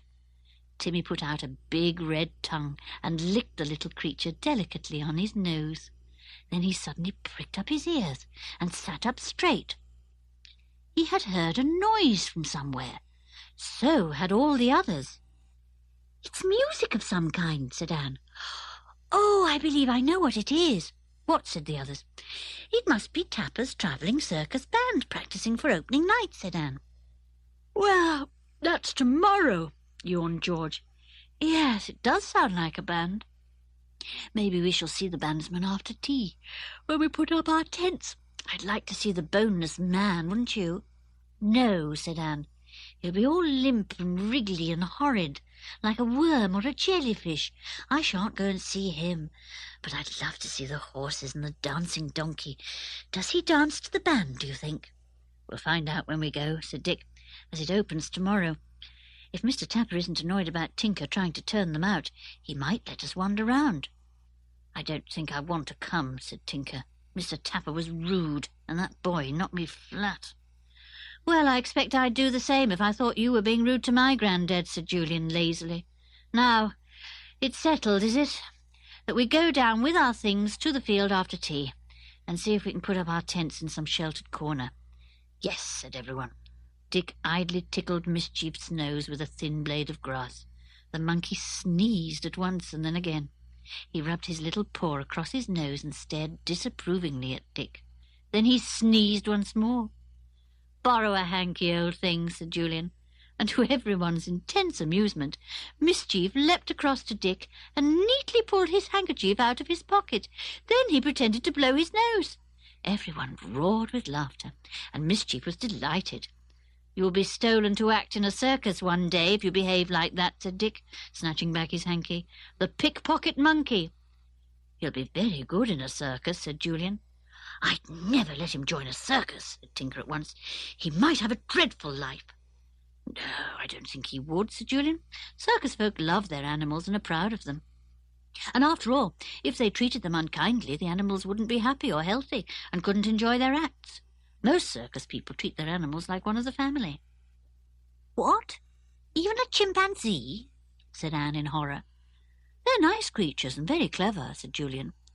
"Mischief, do not remove my handkerchief, please. It was funny the first time, but not the second time. Look at him now, trying to undo Timmy's collar." "Come and sit quietly by me, Mischief," ordered Tinker, and the little creature obediently went to him and cuddled onto his knee, making a soft crooning noise. "You're a humbug," said Tinker, fondling him. "You be careful I don't give you away to the circus and get an elephant in exchange." "Idiot," said Dick, and everyone laughed at the thought of Tinker and an elephant. What in the world would he do with it? A voice called from the house.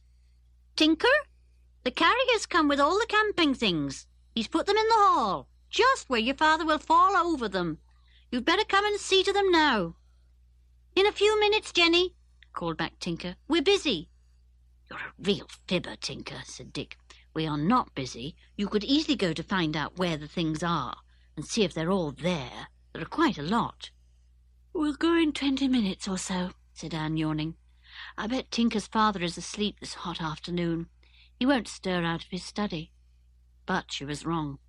Professor Hayling was wide awake, and when he had finished his work, he wanted a drink of very cold water. He threw open his study door, strode out towards the kitchen, and fell over a pile of all kinds of camping gear, bringing them down with a tremendous noise.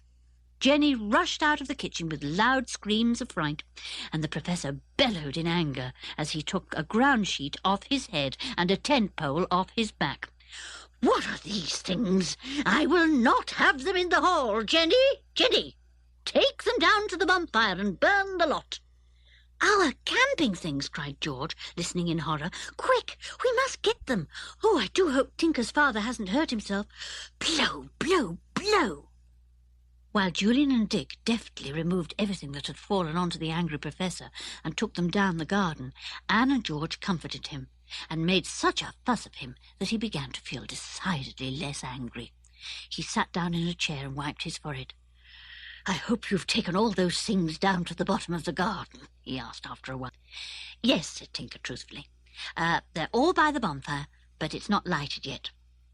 "I'll light it myself tomorrow," said his father, and Tinker heaved a sigh of relief.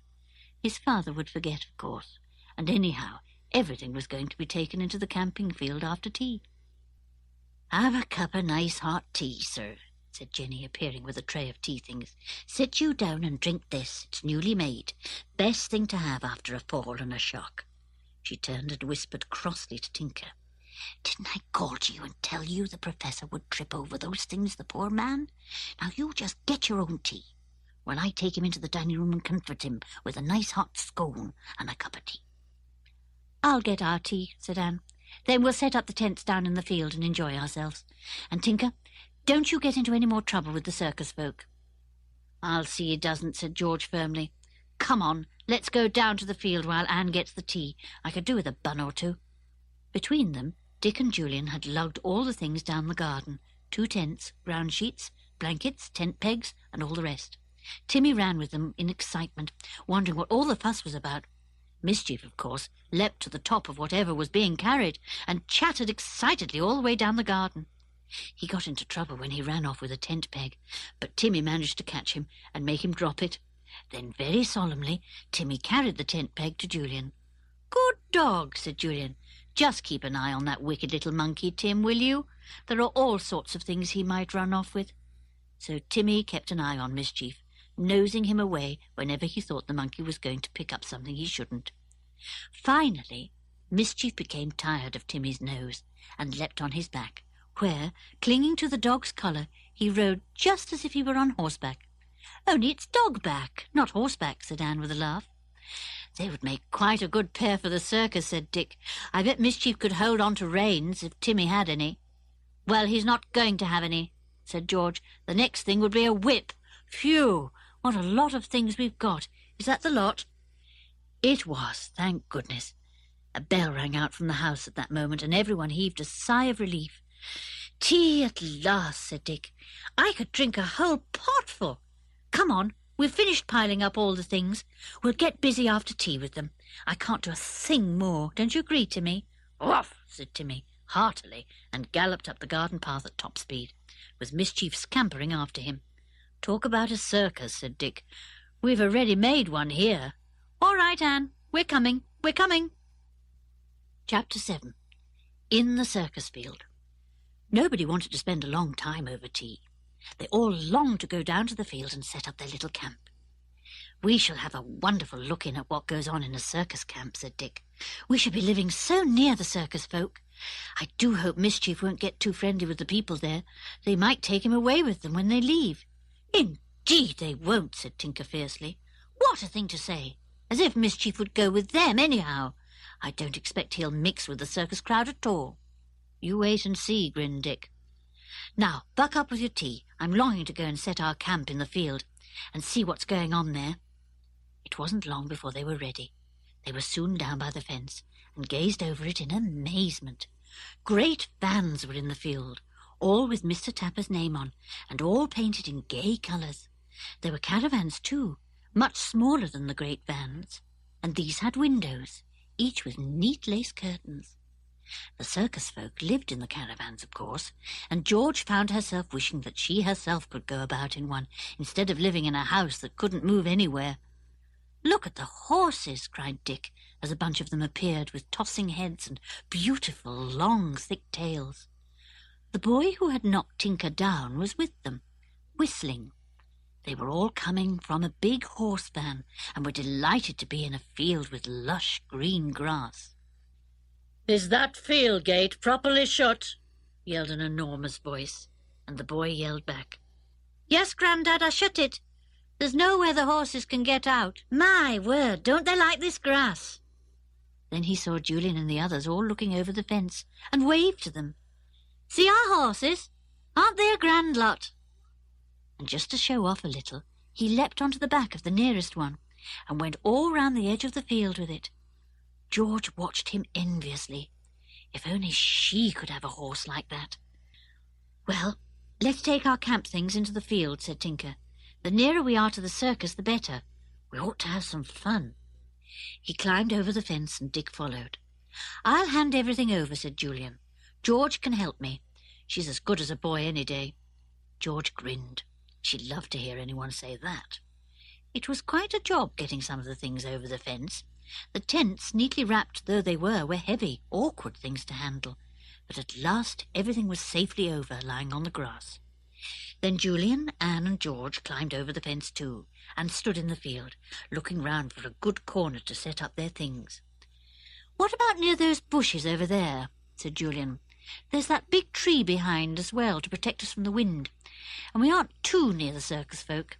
They might not like us right on top of them, and yet we're near enough to see what's going on."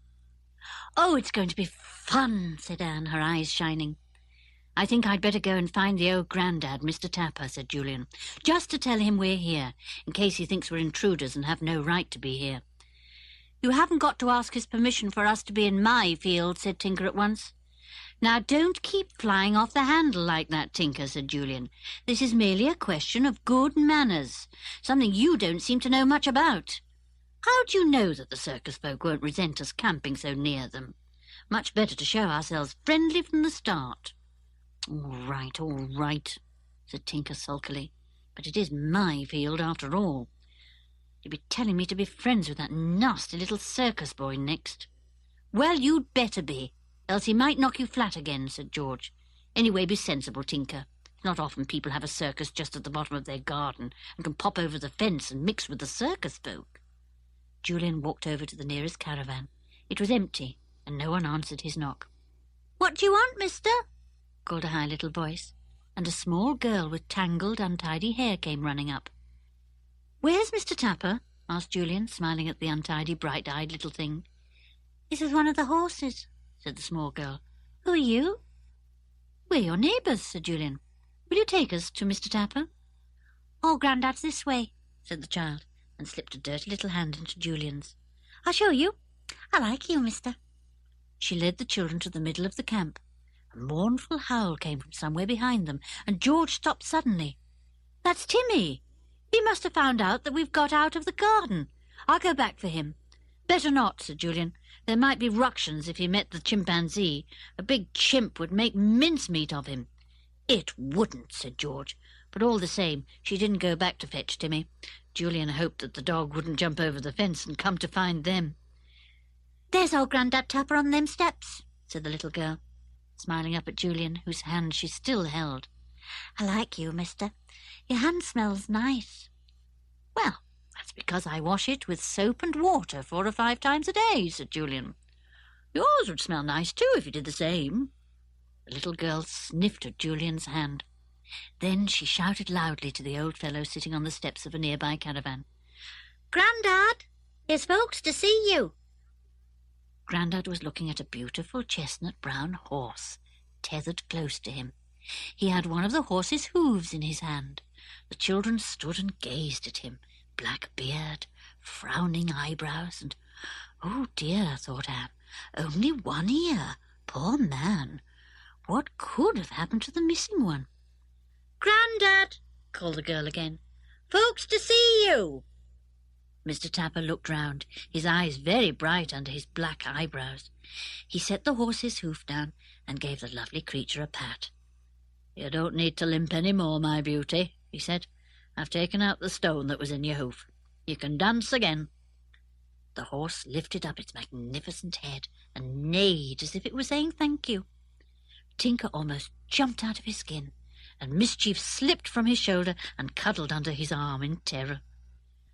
Now, little monkey, don't you know a horse's voice when you hear one?" said Grandad, and Mischief poked his head out from under Tinker's arm to listen. "Does that horse really dance?" said Anne, longing to stroke its long, smooth... "Dance? It's one of the finest horse dances in the world," said Grandad, and began to whistle a gay little tune. The horse pricked up its ears, gazed at Grandad, and then began to dance. The children watched in astonishment. There it went, round and round, nodding its head to the tune, its feet tapping the grass in perfect time to Grandad's whistling. "Oh, the lovely thing," said George. "Do all your horses dance as well as this one?" "Yes, some a good deal better," said Grandad. "This one has a fair ear for music, but not as good an ear as some. You wait till you see them dressed up with feathery plumes nodding on their heads. Horses? There's nothing in the world as beautiful as a good horse. Mr. Tapper, we come from the house over the fence there, said Julian, feeling that it was time to explain their visit. As you probably know, Tinker's father owns this field. Yes, but we have an old right to come here every so often, said the old man, raising his voice. Now, don't you start up. I haven't come to argue with you, said Julian politely. I've only just come to say that is, my friends here and I, would like to come and camp in this field, but we shouldn't annoy you in any way, and... Oh, well, if that's what you want, you're more than welcome, said the old man. More than welcome. I thought maybe you'd think you could turn us out, like that youngster there liked to do. And he nodded at Tinker. Tinker went red and said nothing. The old man laughed. Oh, my grandson didn't think much of that idea, did he, youngster? He hit out, and down you went on your back.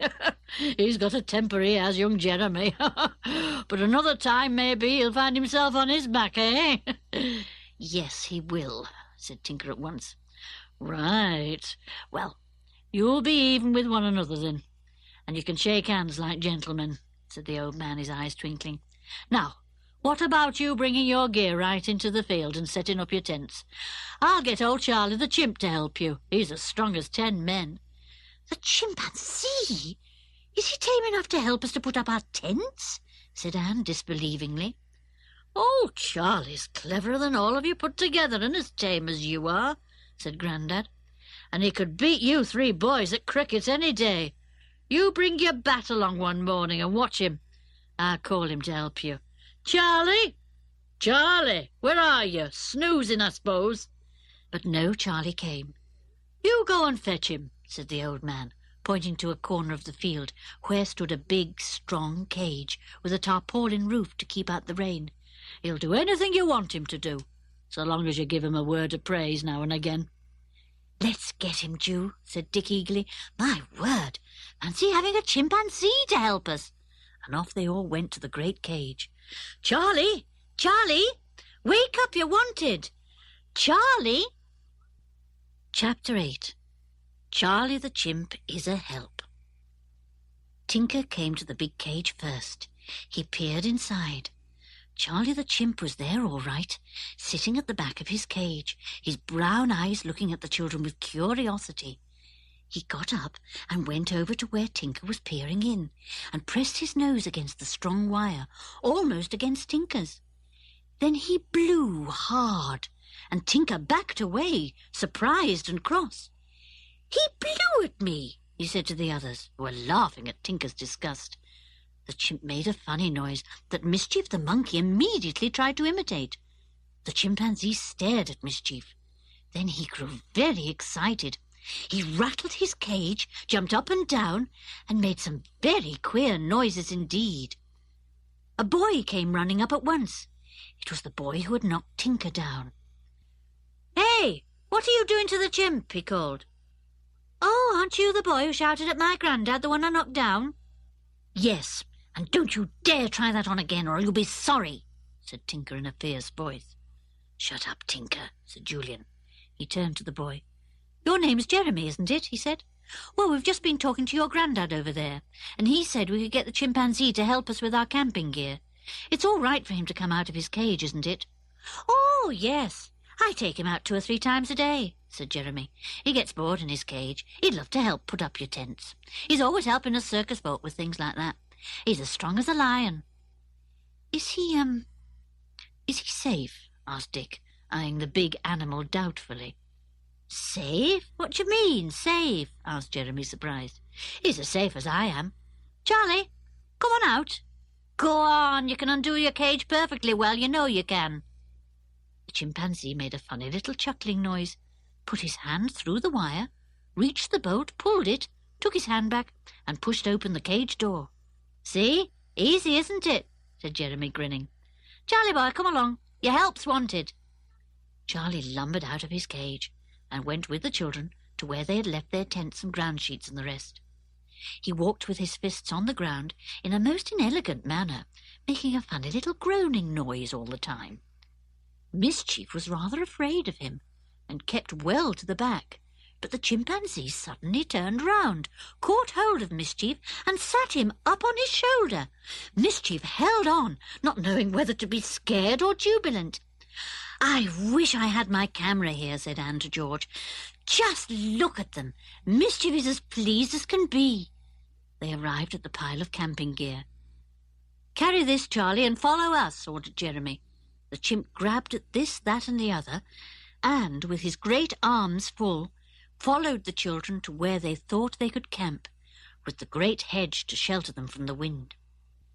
"Drop those things, Charlie," said Jeremy, "and go back for the rest. Buck up, don't stand there staring. You've got work to do." But Charlie still crouched there, staring straight at Mischief.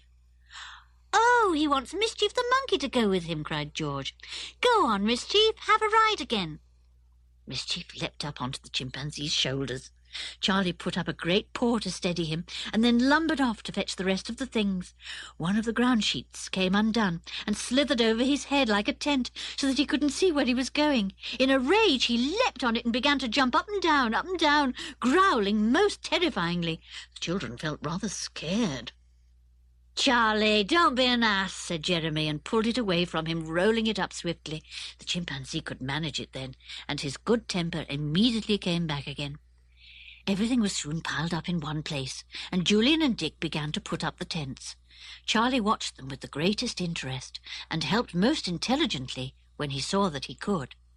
"He's a good sort, isn't he?" said Jeremy, proud that his friend the chimpanzee could show off like this. "Did you see him put that tent pole in exactly the right place? And you ought to see him fetch the pails of water for the horses each day. He carries a full pail in each hand." "He ought to get wages," said Tinker. "He does," said Jeremy. "He gets 8 bananas a day, and as many oranges as he likes. And he loves sweets."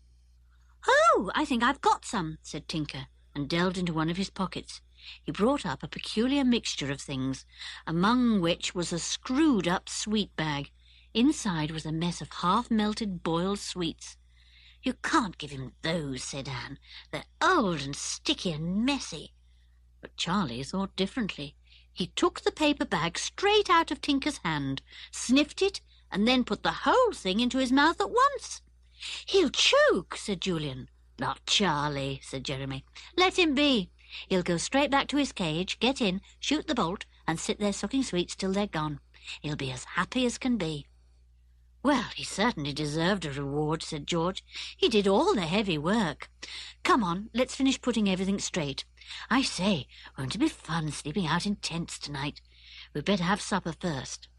"You can come and join us if you like," said Jeremy. "We don't have posh food like you, of course, but it's good food all the same. Old Grandma cooks it in her pot. She's 200 years old." The children laughed in disbelief. 200? Nobody lives as long as that," said George. "Well, that's what she tells everyone," said Jeremy, "and she looks it too. But her eyes are as sharp as needles still. Shall I tell her you'll be here to supper?" "Well, would there be enough for so many extra?" said Julian. "We meant to bring our own meal." "Should we bring that and share everything with you? We've more than enough. Our cook Jenny said she would have it all ready for us to bring down tonight. A meat pie, cold sausages, and apples and bananas." "Shh! Don't say bananas in front of Charlie," said Jeremy. "He'll worry you for them all the time." "All right, you bring your food, and we'll share with you round our campfire. I'll tell old Grandma. We're having a sing-song tonight, and Fred the fiddler's playing his fiddle. Oh, that fiddle! Its tunes get into your feet, and away you go." This all sounded very exciting. Julian thought they ought to go back home before anyone began to be worried about their complete disappearance, and pack up the food for supper that night. "We'll be back as soon as we can," said he, "and thanks awfully for all your help. Come on, Mischief. Say goodbye to Charlie for the moment, and don't look so gloomy. We're coming back here tonight." They all went back over the fence, feeling a little tired now, but full of their plans for the evening. "It's almost like belonging to the circus, going back to sit round a campfire and eat supper from that old black stew pot on the fire," said Tinker. "I bet the supper will taste delicious. I say, I hope Dad won't mind us popping off to the circus camp." "I don't expect he'll notice that we've gone," said George. "My father never notices things like that. Sometimes he doesn't even notice when people are there in front of his nose." Well, that must be useful at time if they're people he doesn't like, said Tinker. Now, let's see what Jenny's got that we can take back with us. Jenny listened wide-eyed to all they had to say. Well, well, well, she said. Camping out with the circus folk. Whatever next? I'd like to know what your parents would think of that, Master Julian. We'll ask them next time we see them, said Julian with a grin. What do you have for our supper? We're taking it down to our camp. I thought maybe you'd do that, said Jenny. It's all cold.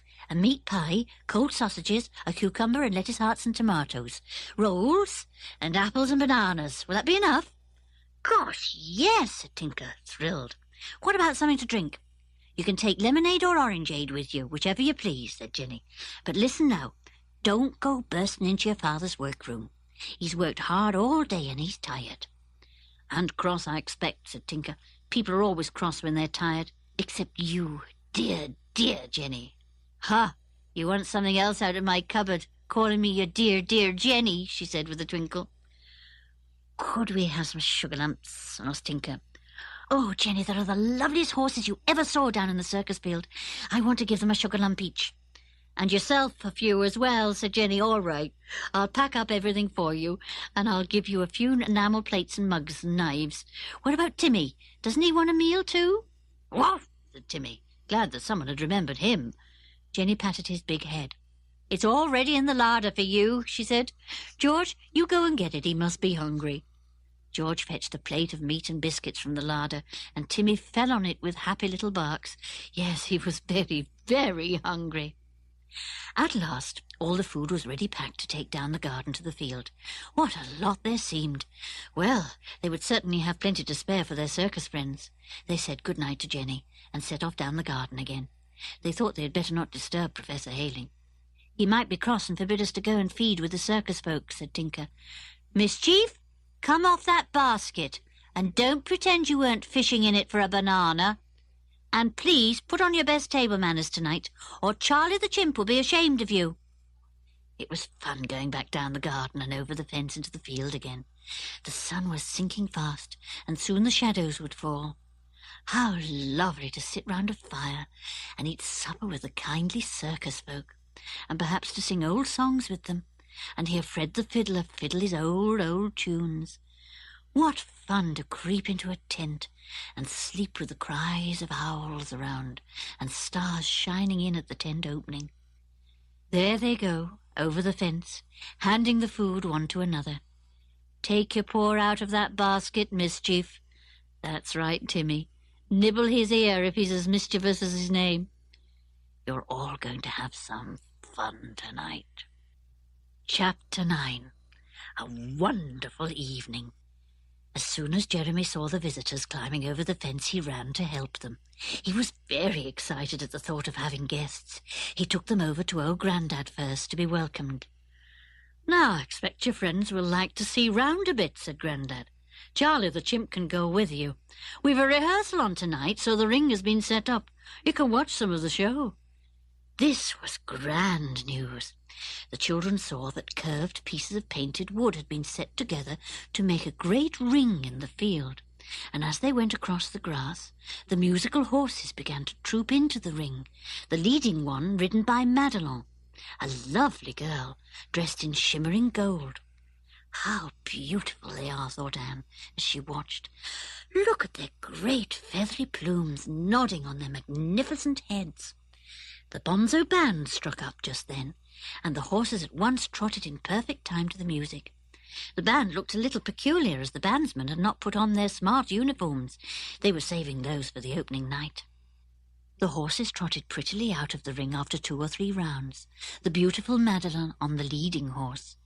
Then in came Fred the fiddler, and played his violin for a few minutes. First the music was slow and solemn. Then Fred began to play quickly, and the children found themselves jiggling about, up and down and round about. I can't keep still, panted Anne. The tune's got into my feet. Charlie the chimp came up just then, walking on hind legs and looking unexpectedly tall. He usually walked on all fours. He began to jig about, looking very funny. He ran right into the ring and put his arms round Fred the Fiddler's legs. "He loves Fred," said Jeremy. "Now he's going to rehearse his cricket act. I must go and bowl to him." And off went Jeremy into the ring. The chimpanzee rushed over to him and hugged him. The bat was thrown into the ring, and Charlie picked it up and made a few swipes into the air with it, making delighted noises all the time. Then a cricket ball was thrown to Jeremy, who caught it deftly. A small girl appeared from somewhere and set up 3 stumps for a wicket. "Can't find the bails, Jeremy," she called. "Have you got them in your pocket?" "No," said Jeremy. "Never mind, I'll knock the stumps right over." But that wasn't so easy with Charlie the chimp at the wicket. He took a terrific swipe at the ball, and it went right over Jeremy's head, too high to catch. The chimp lost his balance and sat down on the wicket, knocking the stumps out of the ground. "Out!" yelled Jeremy, but the chimp wasn't having that. He carefully put up the stumps again, and then set himself in front once more, waggling the bat. It was the funniest cricket that the children had ever seen. The chimpanzee was very, very clever with the bat, and sent poor Jeremy running all over the place. Then finally he chased the boy all round the ring with the bat, making curious chortling noises. The children didn't know if he was amused or angry. Finally he threw the bat at Jeremy and walked off, scratching himself under one arm. The children roared with laughter at him. "He's as good as any clown," said Dick. "Jeremy, does he do this cricket act every night when the circus is open?" "Oh, yes, and sometimes he hits the ball into the audience," said Jeremy. "There's great excitement then. Sometimes, for a treat, we let one of the boys in the audience come down and bowl to Charlie. One bowled him right out once, and Charlie was so cross that he chased him all round the ring 3 times, just as he chased me just now. The boy didn't like it much." Charlie came up to Jeremy and put his great arms round him, trying to swing him off the ground. "Stop that, Charlie," said Jeremy, wriggling free. "Look out!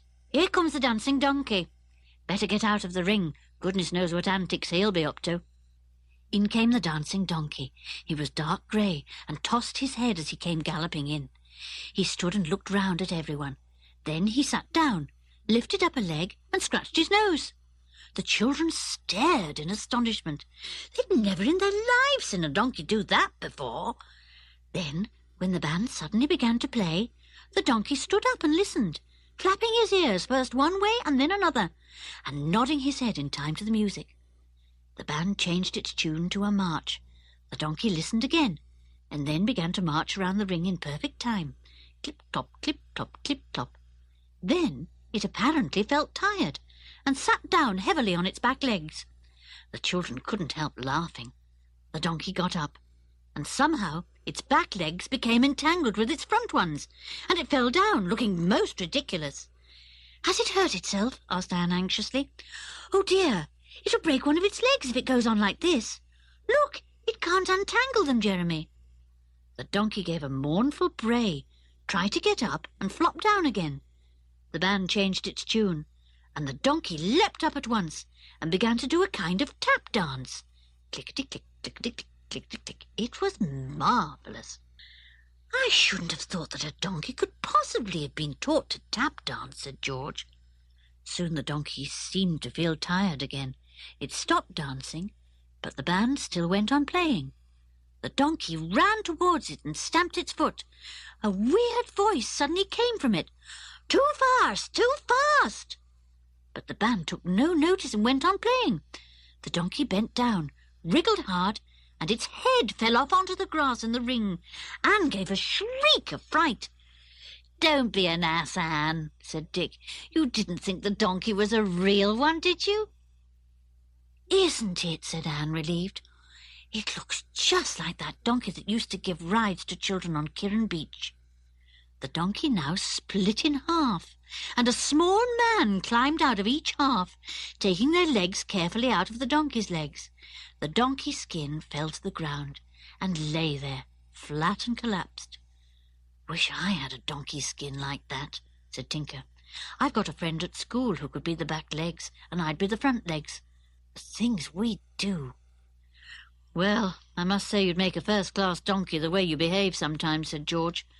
"Look, this must be Deadshot Dick coming on." But before Deadshot Dick could do any of his shooting tricks, the two donkey men had run to the band and begun a loud argument with them.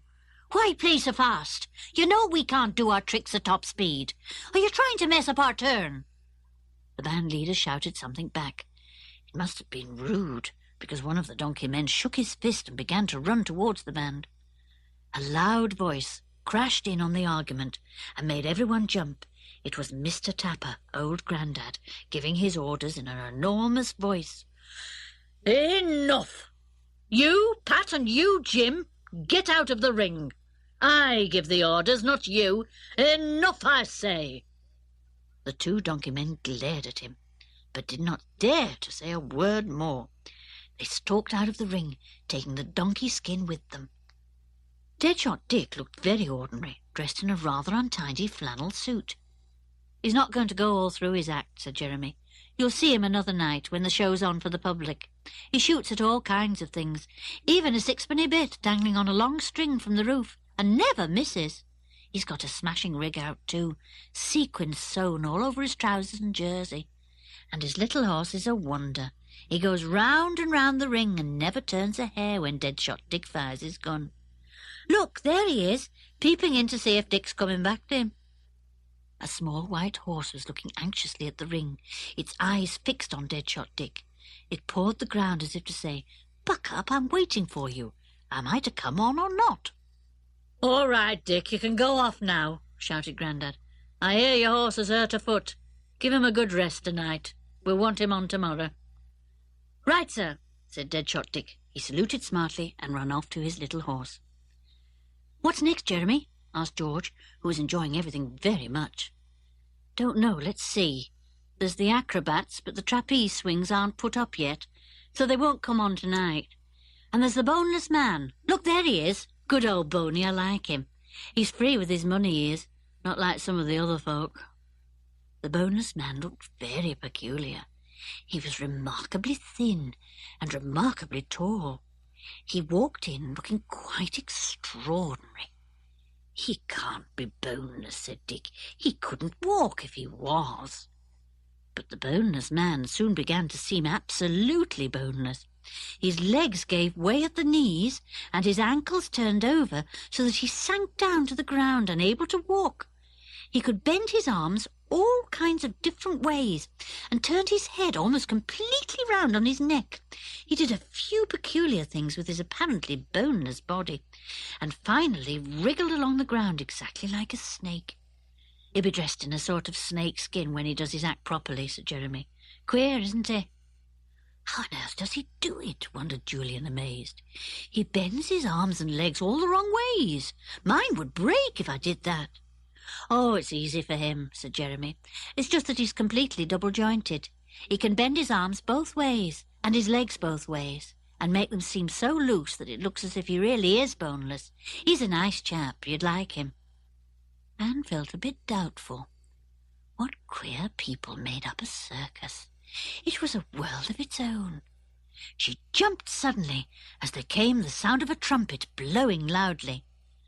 "That's for supper," said Jeremy gleefully. "Come on, let's go to old Grandma and her pot. Buck up, all of you." Chapter 10. Round the Campfire. Jeremy led the way out of the circus ring. It had been well lighted, and the night seemed very dark outside the ring.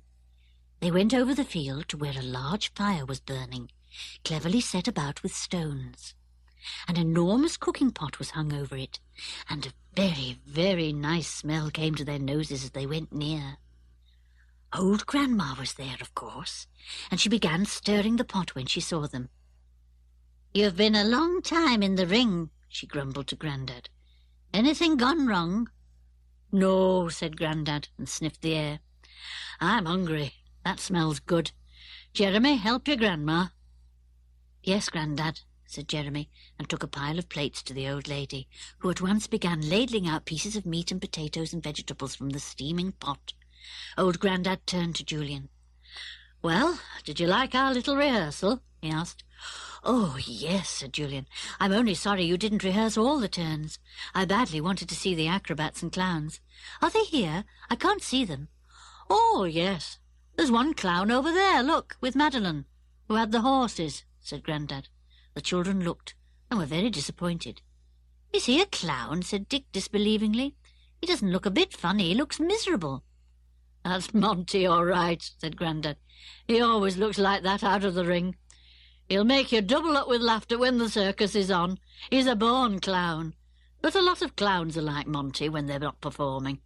Not much to say for themselves and looking miserable. Winks is a bit livelier, that's him, pulling Madeline's hair. He'll get a smacked face in a minute. He's a real tease. There, I knew he'd get a clip on the ear." Winks went howling over to the children, boo-hooing most realistically. "She smacked me," he said, "and she's got pretty hair." The children couldn't help laughing. Mischief ran to the clown, jumped on his shoulder and chattered comforting monkey words into his ear. Charlie the chimp let himself out of his cage and came and put a great paw into Winks's hand. They both thought that Winks really was hurt. "That's enough, Winks," said Grandad. "You'll have the horses comforting you next. You do that in the ring tomorrow when we open, and you'll bring the house down. Sit down and have your supper."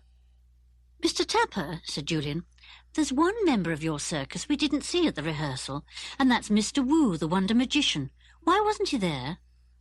"Oh, he never rehearses," said Mr. Tapper. "He keeps himself to himself, does Mr. Wu.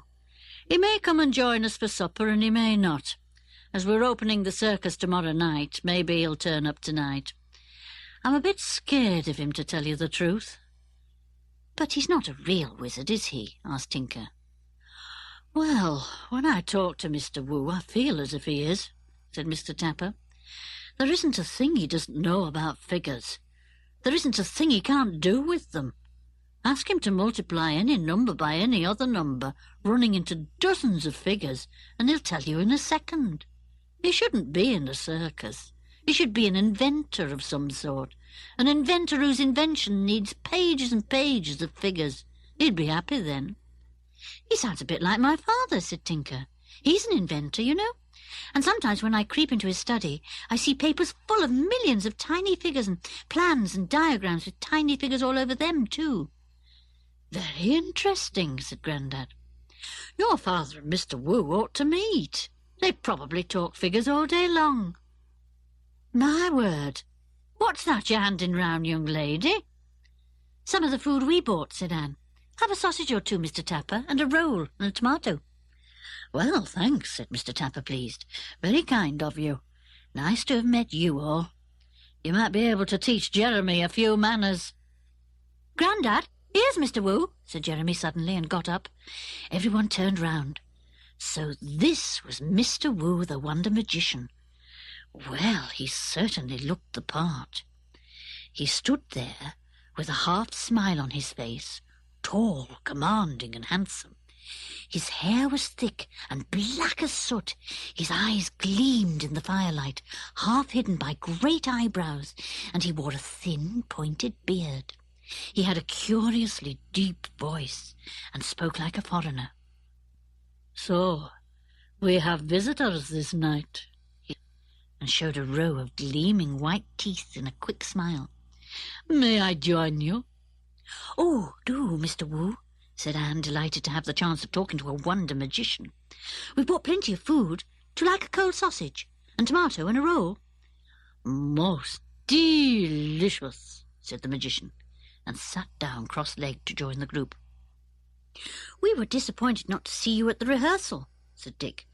"I'd have liked to hear you doing all kinds of wizard sums in your head as quick as lightning." "My father can do that too," said Tinker proudly. "He's a wizard at figures as well. He's an inventor." "Ah, an inventor. And what does he invent?" asked Mr. Wu, eating his roll. That was enough to set Tinker describing at once how wonderful his father was. "He can invent anything he's asked for," said the boy proudly. "He invented a wonderful thing for keeping aeroplanes dead straight in the right direction, better than any idea before. He invented the SCO wheel, if you know what that is, and the electric trosamon, if you've ever heard of that. I don't suppose you have, though. They're too—" "Wait, boy," said Mr. Wu, sounding most interested. "These things I have heard of. Yes, I do not know them, but I have certainly heard of them. Your father must be a very, very clever man, with a most unusual brain." Tinker swelled with pride. "Something got into the papers about his inventions a little while ago," he said, "and reporters came down to see Dad, and his name was in the papers, but Dad was awfully cross about it. You see, he's in the middle of the biggest idea he's ever thought of, and it messed up his work to have people coming to interview him. Some of them even peered through the window and went to see his wonderful tower with its—" "Tower? He has a tower?" said Mr. Wu, full of surprise.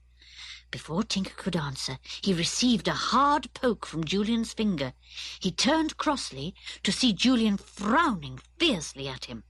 So was George. He went suddenly red in the face.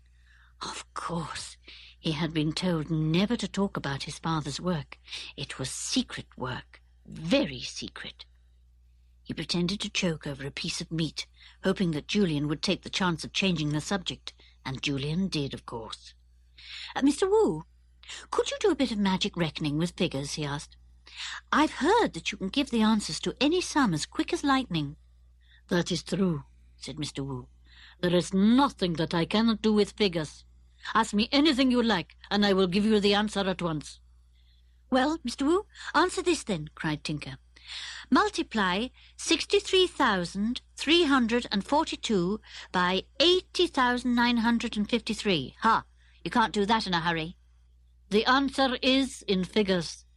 512772496, said Mr. Wu at once, with a slight bow. "That is an easy question, my boy." "Crumbs," said Tinker, astounded. He turned to Julian. "Is that right, Ju?" Julian worked out the sum on paper. "Yes, absolutely correct." "Phew," he said. "You said that as quick as lightning." "Let me give him a sum to do," cried George. "What do you get if you multiply 602491 by 352, Mr. Magician?" "I get the figures 212076832, said Mr. Wu immediately. And once more Julian worked out the sum on paper. He raised his head and grinned. "Yes, correct. How do you do it so quickly?" "Magic. Just a little elementary magic," answered Mr. Wu. "Try it some time yourself. I'm sure this boy's father would be as quick as I am." He looked at Tinker. "I should like to meet your clever father, my boy," he said in his deep, foreign-sounding voice. "We would have much, so much to talk about. I have heard about his wonderful tower, a monument to his genius. You see, even we foreigners know of your father's great work." "Surely he is afraid of having his secrets stolen." "Oh, I don't think so," said Tinker. "The tower is a pretty good hiding place." And he stopped suddenly and went red again as he received an even harder kick from Julian. How could he be such an ass as to give away the fact that his father's secret plans and models were hidden in the tower? Julian thought it was time to take Tinker firmly away from Mr. Wu and give him a good lecture on keeping his mouth shut. He looked at his watch and pretended to be horrified at the time. "Good gracious, do you know what the time is? Jenny will be ringing up the police if we don't get back straight away. Come on, Tinker, and you others, we must go. Thanks most awfully, Grandad, for letting us share your supper." "But we haven't finished yet," said Grandad. "You haven't had enough to eat." "We really couldn't eat any more," said Dick, following Julian's determined lead. "See you tomorrow, Grandad." "Good night, Grandma. Thanks very much indeed." "We've still got bananas and apples to eat," said Tinker, feeling obstinate. "Oh, we brought those for Charlie the Chimp," said Dick, not quite truthfully. He could have boxed Tinker's ears. Silly little fathead. Couldn't he realize that Julian wanted to get him away from this cunning Mr. Wu?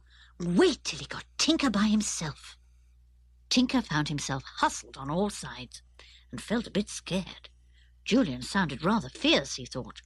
Old Grandad was most astonished at the sudden departure of his guests. But Charlie the chimp didn't mind. The guests had left behind a most generous supply of fruit. Over the fence they all went, with Julian hustling Tinker in front of him.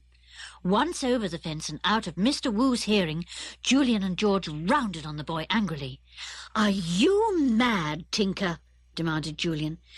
"Didn't you guess that foreign fellow was trying to pump you about your father's hush-hush job?" "He wasn't," said Tinker, almost in tears. "You're just exaggerating." "Well, I hope I never try to give away my father's secret work," said George, in a tone of such disgust that Tinker could have howled. "I wasn't trying to," he said. "Mr. Woo's all right. Why should you think he isn't?" "I don't like him and I don't trust him," said Julian, sounding suddenly very grown up. "But there you sat, lapping up everything he said, ready to pour out all he wanted to know. I'm ashamed of you. You'd get a jolly good thrashing if your father had heard you. I only hope you haven't already said too much. You know how angry your father was when a report of his latest ideas got into the papers, and swarms of people came prying round the house." Tinker could stand it no longer. He gave a forlorn howl that made Mischief jump and fled up the garden to the house, the little monkey running swiftly behind him. He wanted to comfort Tinker. What was the matter? Poor little Mischief felt bewildered and tried his best to catch up the sobbing Tinker. He caught him up at last, leapt onto the boy's shoulder, and put his little furry arms round Tinker's neck, making a queer, comforting noise. "Oh, Mischief," said Tinker, "I'm glad you're still my friend. The others won't be now, I know. Aren't I an idiot, Mischief? But I was only being proud of my father. I was really." Mischief clung to Tinker, puzzled and upset. Tinker stopped outside the tall tower. There was a light at the top. His father must still be working there. A faint humming noise came to his ears. He wondered if it was those queer, spindly tentacles right at the very top of the tower that made the noise. Suddenly the light at the top of the tower went out. "Dad must have finished his work for tonight," thought Tinker. "He'll be coming to the house. I'd better go. He might wonder why I'm all upset. Gosh, I never heard Julian be so angry before. He sounded as if he absolutely despised me." He crept up the path that led to the house and in at the garden door. Better not go and see Jenny. She might worm everything out of him and be as disgusted with him as Julian was. She would wonder why he wasn't camping out with them. He'd go upstairs and sleep in his own bed tonight. "Come on, Mischief," he said in a mournful voice. "We'll go to bed, and you can cuddle down with me. You'd never be mean to me, would you? You'd always be my friend." Mischief jabbered away, and the funny little monkey voice comforted Tinker all the time he undressed. He flung himself into bed, and Mischief lay at the bottom on his feet.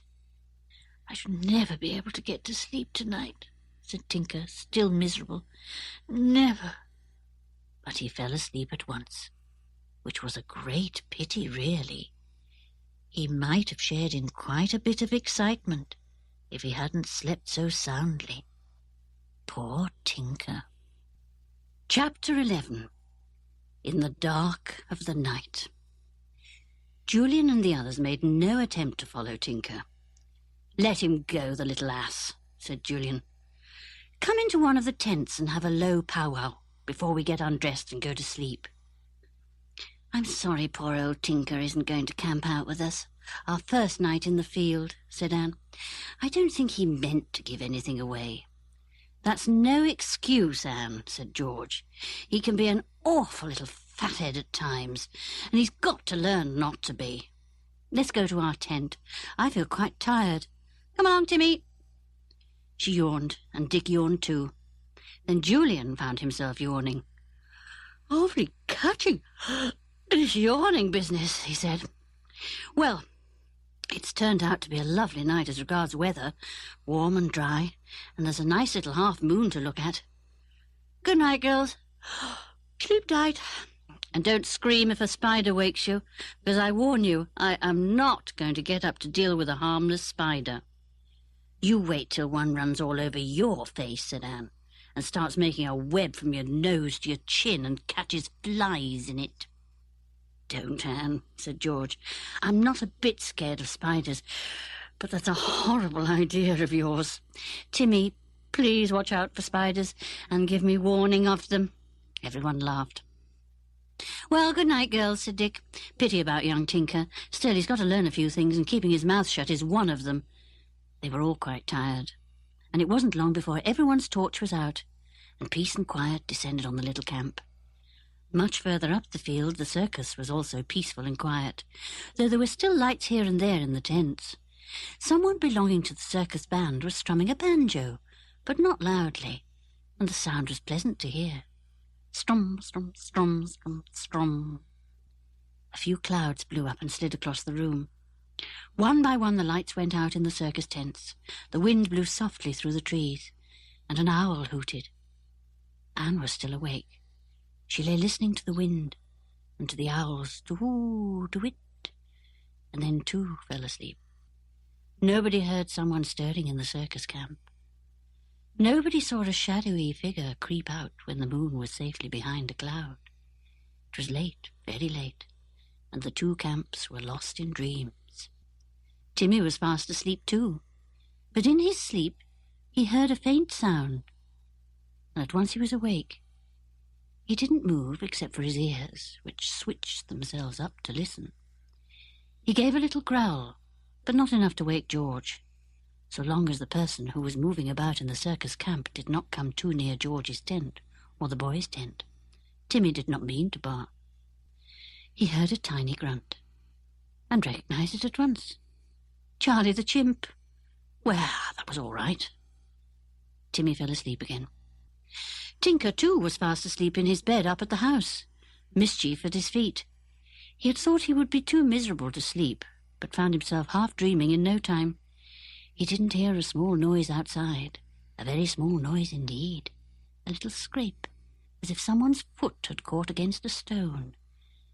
Then there came other very small noises, and a whisper of a voice, and more noises again. Nobody heard anything at all until Jenny woke up thirsty and stretched out her hand to get a glass of water from her bed table. She didn't switch her light on and was about to lie down again when her quick ears caught a little sound. She sat up. "That can't be the children," she thought. "They're camping down the field. Oh, my goodness me. I hope it's not a burglar or someone trying to steal the professor's secrets. He's got papers all over the place. Thank goodness he keeps most of them in that tower of his." She listened and then lay down again. But soon she heard another little noise and sat up, scared. "It sounds as if it comes from the tower," she thought, and got out of bed. No, there was no light in the tower, no light anywhere that she could see. The moon was behind a cloud. She'd just wait till it slid out and lighted up the courtyard below and the tower. There, that was another little noise. Could it be the wind? No, it couldn't. And now what was that? It sounded just like someone whispering down there in the courtyard. Jenny felt really frightened and began to shake. She must go and wake the professor. Suppose it was someone after his precious papers or his wonderful new invention. The moon swung out from behind the cloud, and Jenny peered cautiously out of the window again. She gave a loud scream and staggered back into the room, still screaming. "There's a man!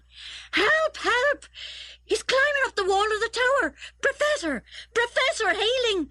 Come quickly! Thieves! Robbers! Help! Help! Get the police!" There came a long slithering sound, and before Jenny dared to look out again, the moon had gone behind another cloud, and she could not see a thing in the sudden darkness. There was a deep silence after the slithering noise, and Jenny couldn't bear it. She rushed out of her bedroom, yelling at the top of her voice, "Thieves! Robbers! Sir, come quickly!" The professor woke with a jump, threw off his bedclothes, and rushed out into the passage, almost colliding with Jenny. He clutched her, thinking she was the thief, and she screamed again, sure that one of the intruders had got hold of her. They struggled together, and then the Professor realised that he wasn't holding a thief. He was holding poor, plump Jenny. "Jenny, what on earth are you doing, waking up the whole household?" said the Professor, switching on the passage light. "Have you had a bad dream, a nightmare?" No, sir, panted Jenny, out of breath with her struggle.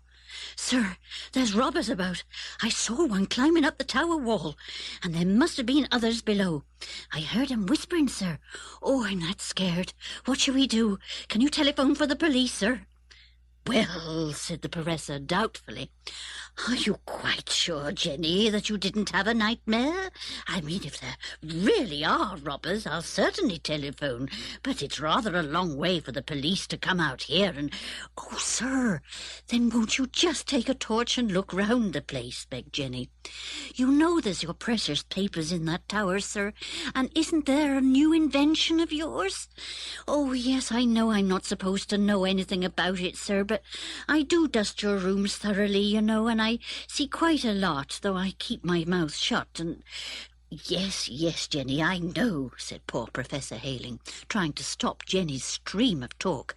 "But honestly, everything seems quiet now. I've looked out into the courtyard. There's no one there. And you know as well as I do that nobody can get into my tower. It has 3 different keys, one to unlock the bottom door, one for the middle door halfway up, and one for the top door. Jenny, be sensible. Nobody could have used my 3 keys. Look, there they are on my dressing table." Jenny began to calm down, but she still wasn't satisfied. "I did hear whispering, and I did see someone halfway up the wall of the tower, sir. Please do come down with me, sir, and let's look round. I daren't go on my own, but I shan't sleep again tonight till I know nobody's forced the tower door or taken a ladder to go up the tower." "All right, Jenny," said the Professor with a sigh. "Put on your dressing gown, and I'll put mine on too. We'll try the doors, and we'll look for a ladder, though, mind you, it would have to be an absolutely colossal one to reach the top of that tower.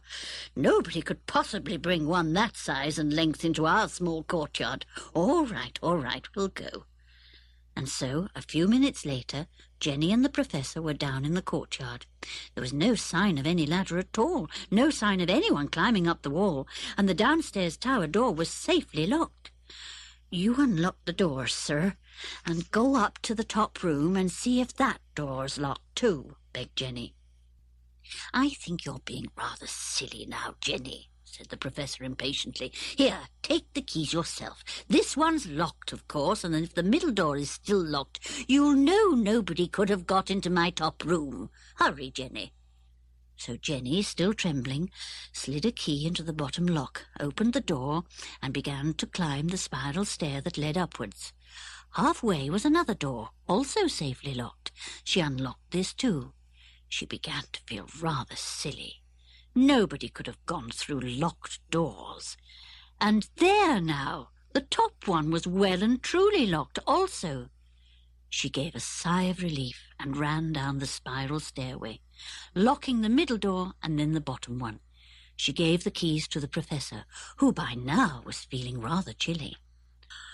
"All locked, sir," said Jenny, "but I'm still sure someone was about.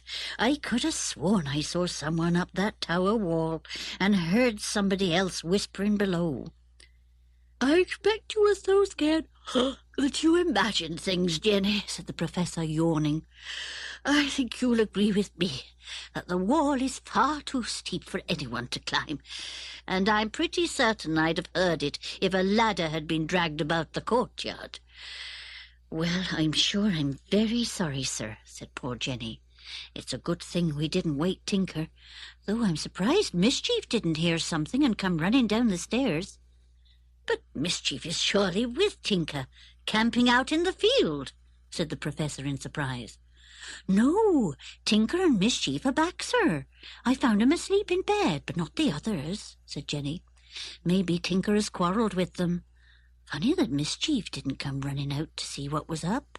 He must have heard us." "Mischief is clever. but not clever enough to open Tinker's bedroom door, said the Professor, yawning again. Good night, Jenny. Don't worry. You'll feel all right in the morning, and that will be that. The Professor went sleepily to his room. He looked out of the window down into the courtyard and then across at the tower and smiled. Dear Jenny. She did rather let her imagination run away with her, as if anyone in the world could get up into that tower room without a ladder. And how could a long, long ladder be brought into that small courtyard without either being seen or heard? The Professor yawned once more and climbed into bed. But someone had been in the tower room. Someone very clever. Someone very light-fingered. What a shock for poor Professor Hayling next morning when he crossed the courtyard, unlocked the bottom door of the tower, walked up the spiral stairway, unlocked the middle door, and went up the stairway again, and finally unlocked the top door and opened it wide.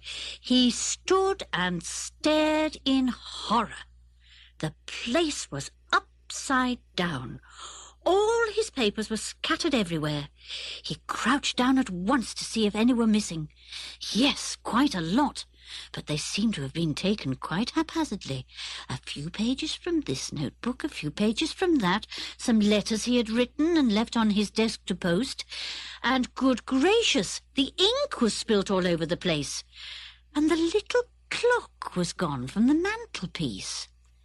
So Jenny was right. A thief had been about last night. A thief that could apparently get through 3 locked doors, or else could climb up a long, long ladder that he had put outside without being seen and taken away again. I'll have to ring the police, he thought. But I must say it's a mystery. I wonder if Tinker heard anything in the night. No, he couldn't have, or he would have run to fetch me. It's a mystery. A real puzzle of a mystery. Chapter 12. A shock for Tinker. Tinker was horrified when Jenny told him the next morning what had happened. Your father's in a rare old state, she said. He came down early this morning because he wanted to finish some work up in the tower, and as soon as he unlocked the top door into the tower room, he saw the whole room upside down and some of his precious papers gone, and... Jenny, how awful, said Tinker. Dad kept his most precious papers there, with all the figures for that new electric thing of his. It's a wonderful thing, too marvellous for words, Jenny. It's for... Now, don't you give away any of your father's plans, not even to me, said Jenny. You've been told that before. Maybe you've been talking too much already, and somebody's ears took it all in. Tinker suddenly felt quite sick. Was it because of something he had been silly enough to say in public? In the bus, perhaps? Or in the circus field? What would the others say, especially Julian, when they heard that someone had come in the night and stolen precious papers containing figures and diagrams for some of his father's inventions? Julian would be sure to say that it was his fault for not keeping his mouth shut. Oh, dear, would this be in the papers? And would hordes of people come visiting the place again, staring and whispering and exclaiming in awe at his father's curious tower, and with its waving tentacles? He dressed quickly and ran downstairs. Jenny had told him that she was sure she had heard whispering down in the courtyard the night before, and had seen someone climbing up the tower. Your father says nobody could have brought a long ladder into that courtyard, she said. Not without us seeing it, anyway, or hearing some kind of noise when it was dragged in. But it might have been a sliding ladder, mightn't it? That would be a smallish thing, with ropes to pull out the sliding part. Yes, like the window cleaner uses, said Tinker. I say, could it have been the window cleaner, do you think? No, he's a real decent feller, said Jenny. I've known him for 20 years, so put that out of your head. But the ladder could certainly have been the sort that window cleaners use. We'll go out into the courtyard as soon as I've finished washing up and see if we can find the marks where the ladder was dragged over the courtyard. though I must say I didn't hear any dragging noises. I heard whispering and a kind of slithery noise, but that's all." "The slithery noise might have been made by the ladder when it was dragged along," said Tinker. "I say, look at old Mischief. He's listening as if he understood every word. Mischief, why didn't you wake me up last night when all this was going on? You usually wake if anything unusual happens, or you hear a strange noise." Mischief leapt into Tinker's arms and cuddled there. He didn't like it when Tinker was upset about anything. He knew by the boy's voice that he was worried. He made small comforting noises and rubbed his monkey nose against the boy's chin. "You'd better go to your father," said Jenny. "You might be able to comfort him a little. He's very upset indeed. He's up in the tower room, trying to sort out his papers. My word, they were left in a state, scattered all over the room." Tinker stood up to go, and was astonished to find that he was shaky at the knees. Would his father ask him if he had been talking about the work he was doing? Oh, dear! He had even boasted about it just the day before, and talked about his father's scow-wheel and the wonderful new machine, the electric Trosimon. Tinker's knees became shakier than ever. But fortunately his father was far too upset about his muddled room and missing papers to worry about anything Tinker had said or done. He was up in the tower room, trying to discover which of his papers were missing. "Ah, Tinker," he said, when the boy came into the tower room, "just give me a hand, will you? The thief who came last night must have knocked the whole bunch of papers off the table down on the floor. And fortunately he seems not to have seen some that went under the table, so I doubt very much if the papers he did take away with him would be of any use. He'd need to be quite a scientist to understand them without having the ones he left behind." "Will he come back for the others then?" asked Tinker. "Probably," said his father, "but I shall hide them somewhere. Can you think of a good hiding place, Tinker?" "Dad, don't you hide them," begged Tinker. "Not unless you tell me where they are. You know how you forget things. You might forget where you'd put this bunch of papers, and then you wouldn't be able to go on with your inventions. Have you copies of the stolen sheets of figures and diagrams?" "No, but they're all in my head as well as on paper," said his father. "It will take me a bit of time to work them all out again, but it can be done. It's a nuisance, especially as I'm working to a date. Now, run along, Tinker, please. I've work to do." Tinker went down the spiral staircase of the tower. He'd have to make sure that his father did hide away those papers very carefully indeed, in some really good place. "Ah, dear, I hope he won't do what he did with the last lot of papers he wanted to hide," he thought. He stuffed them up the chimney, and they nearly went up in flames because Jenny thought she'd light the fire the next night. It was unexpectedly so cold. Good thing they fell down when she laid the fire, and she rescued them before they got burnt. Why are brainy people like Dad so silly about ordinary things? I bet he'll either forget where he puts them or go and hide them in some easy place where anyone could find them. He went to talk to Jenny. "Jenny, Dad says that the thief only took some of his papers, and that he can't make much use of the ones he took unless he has the whole lot. And Dad says he thinks that when the thief finds this out, he'll try to steal the rest of the papers." "Well, let him try," said Jenny. "I could hide them in a place where no thief would find them, if your dad would let me have them. I shan't tell you where." "I'm afraid he might hide them up a chimney again, or some silly place like that," said Tinker, looking so worried that Jenny felt really worried too. "They've got to be hidden somewhere nobody would think of looking, and if Dad finds a place like that, he'll probably forget all about it, and never be able to find them again. But a thief might find them. He'd know all the places to look in. Let's go up to the tower room and clear up the mess that the spilt ink made, and see if your father has taken his precious papers and hidden them somewhere there," said Jenny. "It would be just like him to hide them in the very room that the thief went to last night. Up the ladder in at the window, left wide open, I've no doubt, snatched up every paper he could see, the rogue, and then raced down the ladder again." "Come on up to the tower then," said Tinker. "I only hope Dad isn't there." "He's just crossing the courtyard, look," said Jenny, leaning out of the window. "See, there he is, carrying something under his arm." "His morning newspapers," said Tinker. "It looks as if he's going to have a jolly good read, doesn't it? Oh, dear, do hope all this won't be printed in the newspapers. It would bring hordes of people down here again. Do you remember how awful it was last time, Jenny? People even walked over the flower beds." "Oh, Some people like to poke their noses into everything," said Jenny. "I don't mind telling you that I emptied my dirty washing water out of the window on a few of them. Quite by mistake, of course. How was I to know they were out there staring up and down?" Tinker gave a shout of laughter. "I wish I'd seen that," he said. "Oh, Jenny, if people come poking their noses into Dad's business again, do let's empty water on their silly heads. Come on, Jenny. Let's go up to the tower room now Dad's out of the way. Quick!" They were soon out in the courtyard, and as they crossed it, Jenny stopped and looked hard at the ground. "What are you looking for?" asked Tinker. "Just to see if there are any marks that might have been made by someone dragging a ladder across," said Jenny. "I heard a funny slithering sound, you know, but it didn't sound like a ladder being dragged across." The two of them looked all over the courtyard, but could see no marks there that could possibly have been made by a ladder.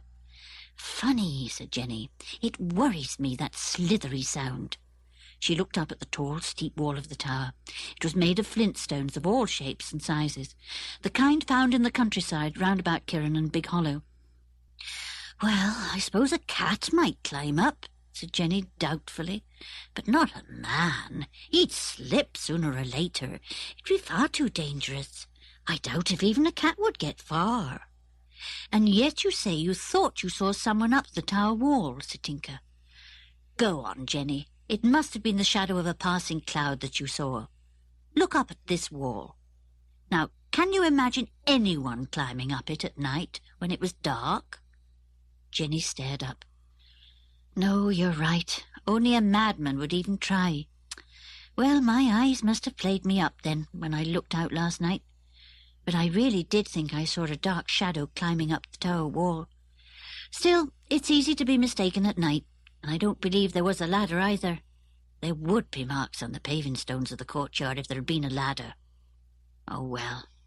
Let's hurry on up to the tower room before your Dad decides to go back to it again." They went up the spiral stairway. All the doors were unlocked, so it was plain that the Professor was going to come back again after he had read his papers. "All the same, he shouldn't leave the doors unlocked even for a minute," said Jenny. "Well, here we are. Just look at the ink splashes everywhere. And that dear little clock that kept such good time is gone. Now, what would a thief want with a clock? I'd like to know." "It would be small and neat enough to pop into his pocket," said Tinker. "If he was dishonest enough to steal Dad's papers, he would certainly not say no to a nice little clock like that. He's probably taken other things too." They went right into the room, and Jenny at once gave a loud exclamation. "Look! Aren't those some of the papers your father was working on the table there, all covered with tiny figures?" Tinker looked closely at them. "Yes, they're his very latest papers. He showed me them the other day. I remember this diagram, Jenny. How could he leave them on the table with the door unlocked? This morning, when only last night the thief was here. How could he? He said he was going to hide them away so carefully, because if the thief found them, he could use them with the other papers that were stolen. But as long as the thief only had half of them, they wouldn't be much use. And now he's forgotten all about hiding them after all." "Look now, Tinker, let's hide them away ourselves," said Jenny, "and not tell him where they are. These thieves will have another try for them, no doubt about that. Let's think of some place where they'd be absolutely safe." "I know," said Tinker. "We could hide them on Kirrin Island, somewhere in the old ruined castle. Nobody would guess they were there." "Now that's a fine idea," said Jenny. "I'd be glad to think they were out of the house." She gathered up the papers quickly. "Here you are. You better tell Julian and the others, and go across to the island with them as soon as you can. My, what a relief to think they'll be well away from here. I'll be able to sleep soundly in my bed at nights then." Tinker stuffed the precious papers under his coat, and he and Jenny ran at top speed down the spiral stairway. They saw the Professor not far off, and he turned and hailed them. "Tinker! Jenny! I know what you're going to ask me. You want to know where I've hidden those papers of mine. Come here and I'll whisper." Not knowing quite what to say, the two went rather guiltily over to Tinker's father. He whispered loudly, "I've wrapped them up and put them under the coal at the back of the coal cellar, right at the very back." "And a fine mess you've made of your trousers, sir," said Jenny, disgusted. "And good gracious, you must have sat down in the coal yourself. You look a right mess. Come along and let me brush you down. Not indoors, though, or the place will be thick with coal dust." "Don't you think it was a good hiding place, Jenny?" asked the Professor. "Ha! You thought I'd forget to hide them, didn't you?" He went off, looking very pleased with himself. Jenny chuckled in delight. Dear old Professor! He's hidden all his newspapers there, but not a single one of his own precious papers. And now whatever shall we tell him when he wants the morning papers? Tinker, you cycle out to the paper shop and get another lot. Land snakes! What it is to have a brainy man in the house. Whatever will he do next? Chapter 13. Quite a lot of plans.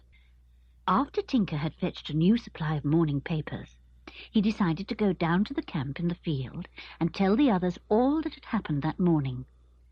He still felt angry about being ticked off by Julian the night before, but he simply couldn't wait to tell the others about the robbery and about the grand idea he, Tinker, had of hiding the rest of his father's papers on Kirrin Island. So off he went, with Mischief happily on his shoulder, holding tightly to his hair. The others were all there in the field. They had just come back from a shopping expedition, and Tinker's eyes gleamed when he saw the various tinned meats and tinned fruits, fresh rolls, tomatoes and apples and bananas that had been brought back from the shops at Big Hollow. Julian was glad to see that Tinker looked bright and cheerful. He was afraid that the boy might have sulked, and that would have spoilt things for the others. "Hi," said Tinker. "I've got news." And he proceeded to tell the others all about the happenings of the night before, ending up with his father solemnly going off to hide his morning newspapers under the coal at the back of the coal cellar, under the impression that he was hiding the rest of his precious papers. "But why on earth didn't you tell him he had left his valuable papers behind and hidden his newspapers?" asked George.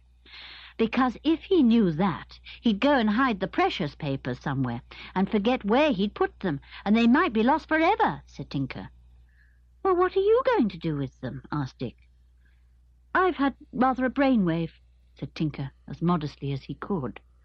I thought that we'd hide them away ourselves, where nobody could possibly find them." "And where is this wonderful hiding place?" asked Dick. "On Kirrin Island," said Tinker triumphantly. "Who'd think of looking there? And as we shall all know the hiding place, we can't possibly forget it. The papers will be absolutely safe. Dad can get on with the rest of his ideas without worrying about anything." "Have you told him all this?" asked Julian. "Well, no," said Tinker. "Jenny thought we'd better just keep it to ourselves. She's pretty certain that the thieves will try their hand at breaking in to get the rest of the papers, though." "Ha! Well, I vote we scribble some papers ourselves," said Dick, "complete with wonderful diagrams and all kinds of peculiar figurings and numberings. I feel I could do that very well. And we'll leave them up in the tower room for the thieves to take. They'd think they were the ones they'd missed." Everyone chuckled. "Ah," said Julian.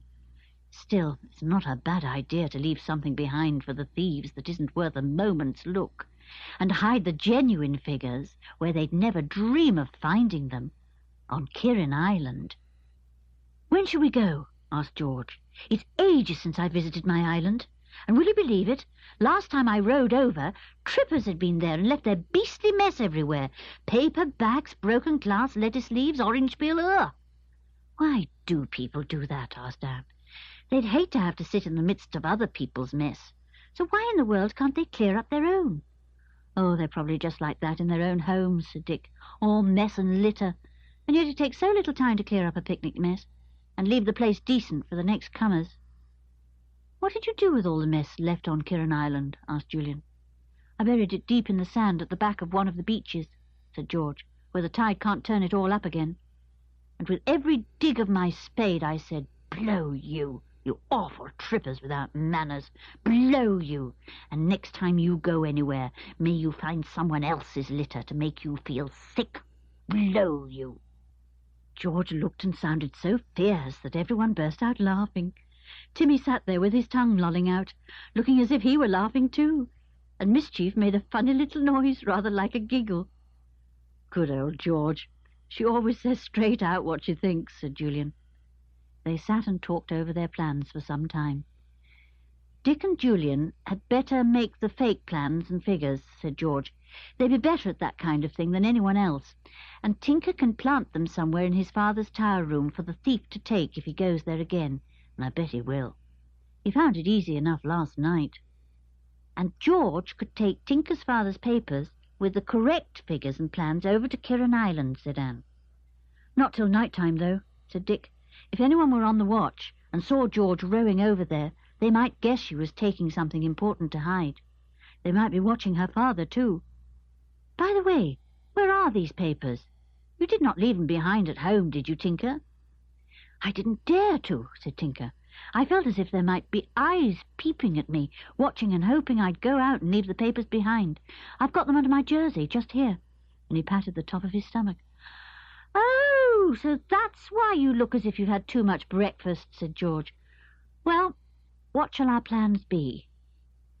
"We'd better make out the false papers straight away, with figures and diagrams," said Julian, "just in case the thieves come sooner than we think. Tinker, we'd better go into your house to do those. If we go to George's, her father might spot us and wonder what on earth we were doing. We'd probably be sent off anyway because of the scarlet fever business." "Well, what about my father?" said Tinker. "He might spot us too. Anyway, he's not keen on my having anyone there this week, because he's so busy with his new invention. It's awfully good, and—" "Tinker, don't start spilling the beans again," said Julian warningly. "I say it would be best to go to your house. What about me going indoors and bringing out Dad's big drawing board and some of his paper and his mapping pens and ink, and doing the diagrams and things out here in the tent?" said Tinker. "Honestly, I never know when Dad is going to come into my room. He'd wonder what on earth we were doing if he found us all there. We can have a good look at the papers I've got under my coat, and do a whole lot in the same style. Not the same figures, naturally. And we could do some fancy diagrams, too." "All right," said Julian, giving way, as he saw that Tinker was genuinely afraid that his father might see them making the false papers. "Go and get the drawing board and come back with it, and anything else we'll need. You go with him, George." "Right," said George, and she and Tinker went up Tinker's garden to the house. Tinker scouted round to see if his father was anywhere about, but couldn't see him. He found a large drawing board, some big sheets of paper used by his father for working out his figures, and a book of odd, but easy to copy, diagrams. He also brought mapping pens, Indian ink and blotting paper, and even remembered drawing pins to pin the sheets of paper to the board. George carried half the things and kept a sharp lookout for Tinker's father. "It's all right. He's asleep somewhere. Can't you hear that noise?" asked Tinker. And sure enough, George could. A gentle snoring from some room not far off. They went back down the garden and over the fence, handing everything to the others before they climbed over. "Good," said Julian. "Now we can produce some beautiful charts of figures that mean absolutely nothing at all, and diagrams that will look perfect and not mean a thing either." "Better come into the tent," said George. "If anyone wanders down from the circus camp, they might ask us what we're doing." So they all went into the boys' big tent, which was the bigger one, Timmy too, and Mischief, who was delighted to be with the big dog. Julian soon set to work, though he found the space rather cramped. They were all watching him in admiration as he set out rows of beautiful, meaningless figures, when Timmy suddenly gave a deep growl, and all his hackles rose up on his neck. Julian turned the drawing board over at once and sat on it. The canvas doorway of the tent was pulled aside, and in poked the grinning face of Charlie the chimp. "Oh, it's you, Charlie," said Julian. "Well, well, well, and how are you today?" The chimpanzee grinned even more widely and held out his hand. Julian shook it solemnly, and the chimpanzee went carefully all round the tent, shaking hands with everyone. "Sit down, Charlie," said Dick.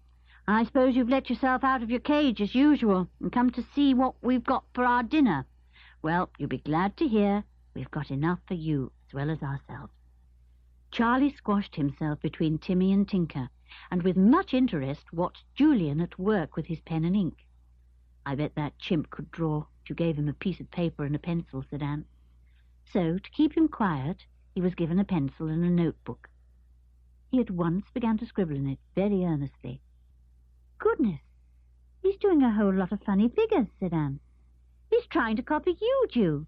"If he's not careful, I'll hand the whole job over to him," said Julian with a chuckle. "George, let's talk about your plans for tonight. I think if you're going over to Kirrin Island to hide those papers you planned to hide, you must take Timmy with you." "Oh, I will," said George. "Not that there will be a single soul on the island, but I'd like old Tim just for company. I'll take the papers straight to the island, land, and hide them." "Where?" asked Julian. "Oh, I'll decide that when I'm there," said George. "Somewhere cunning. I know my own little island from top to bottom. And there those papers will stay until all danger is past. We'll let Professor Hayling think he has hidden them somewhere himself and forgotten where. It'll be fun to row across to my island at night with Timmy. The thieves can make do with my figures and diagrams if they come to the tower room again," said Julian. "Don't they look professional?" They certainly did. Everyone looked at the neat figures and carefully drawn diagrams with admiration. Timmy suddenly sat up and gave a deep growl again. Charlie the chimp patted him as if to say, "What's wrong, old boy?" But Timmy took no notice and went on growling. He suddenly shot out of the tent, and there was a shout from someone outside. "Get off! Get down! Get down!" George swung back the tent opening. Mr. Wu was there, looking extremely frightened, as Timmy growled menacingly round his ankles. Charlie the chimp ran up to him on all fours, and, angry because Timmy was snarling at his friend, showed his teeth suddenly at the big dog. George was terrified. "Don't let them fight," she cried, afraid that Timmy would get decidedly the worst of it. Charlie was jumping up and down in a most alarming way. "Charlie," said Mr. Wu in his deep voice. "Charlie!" And Charlie stopped jumping up and down and making horrible noises, and leapt straight onto Mr. Wu's back, putting his arms round his neck. Mr. Wu bowed courteously to them all. "I trust I have not disturbed you, my friends," he said in his foreign-sounding voice. "I now take a little walk with my friend Charlie. You come again to see our show, I hope? Yes, no?" "Probably," said Dick, noticing that the magician had taken a quick and interested look at Julian's figures and diagrams. Julian covered them up immediately, as if he didn't want the magician to see them. He had seen something in the man's eyes that puzzled him. Could Mr. Wu possibly have had anything to do with the theft of the papers the night before? After all, he was a wizard at figures himself. He might be able to read the professor's figures and diagrams and understand them perfectly.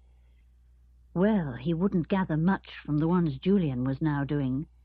They were more or less nonsense made up by Julian himself to deceive anyone interested in the real ones. "I interrupt you.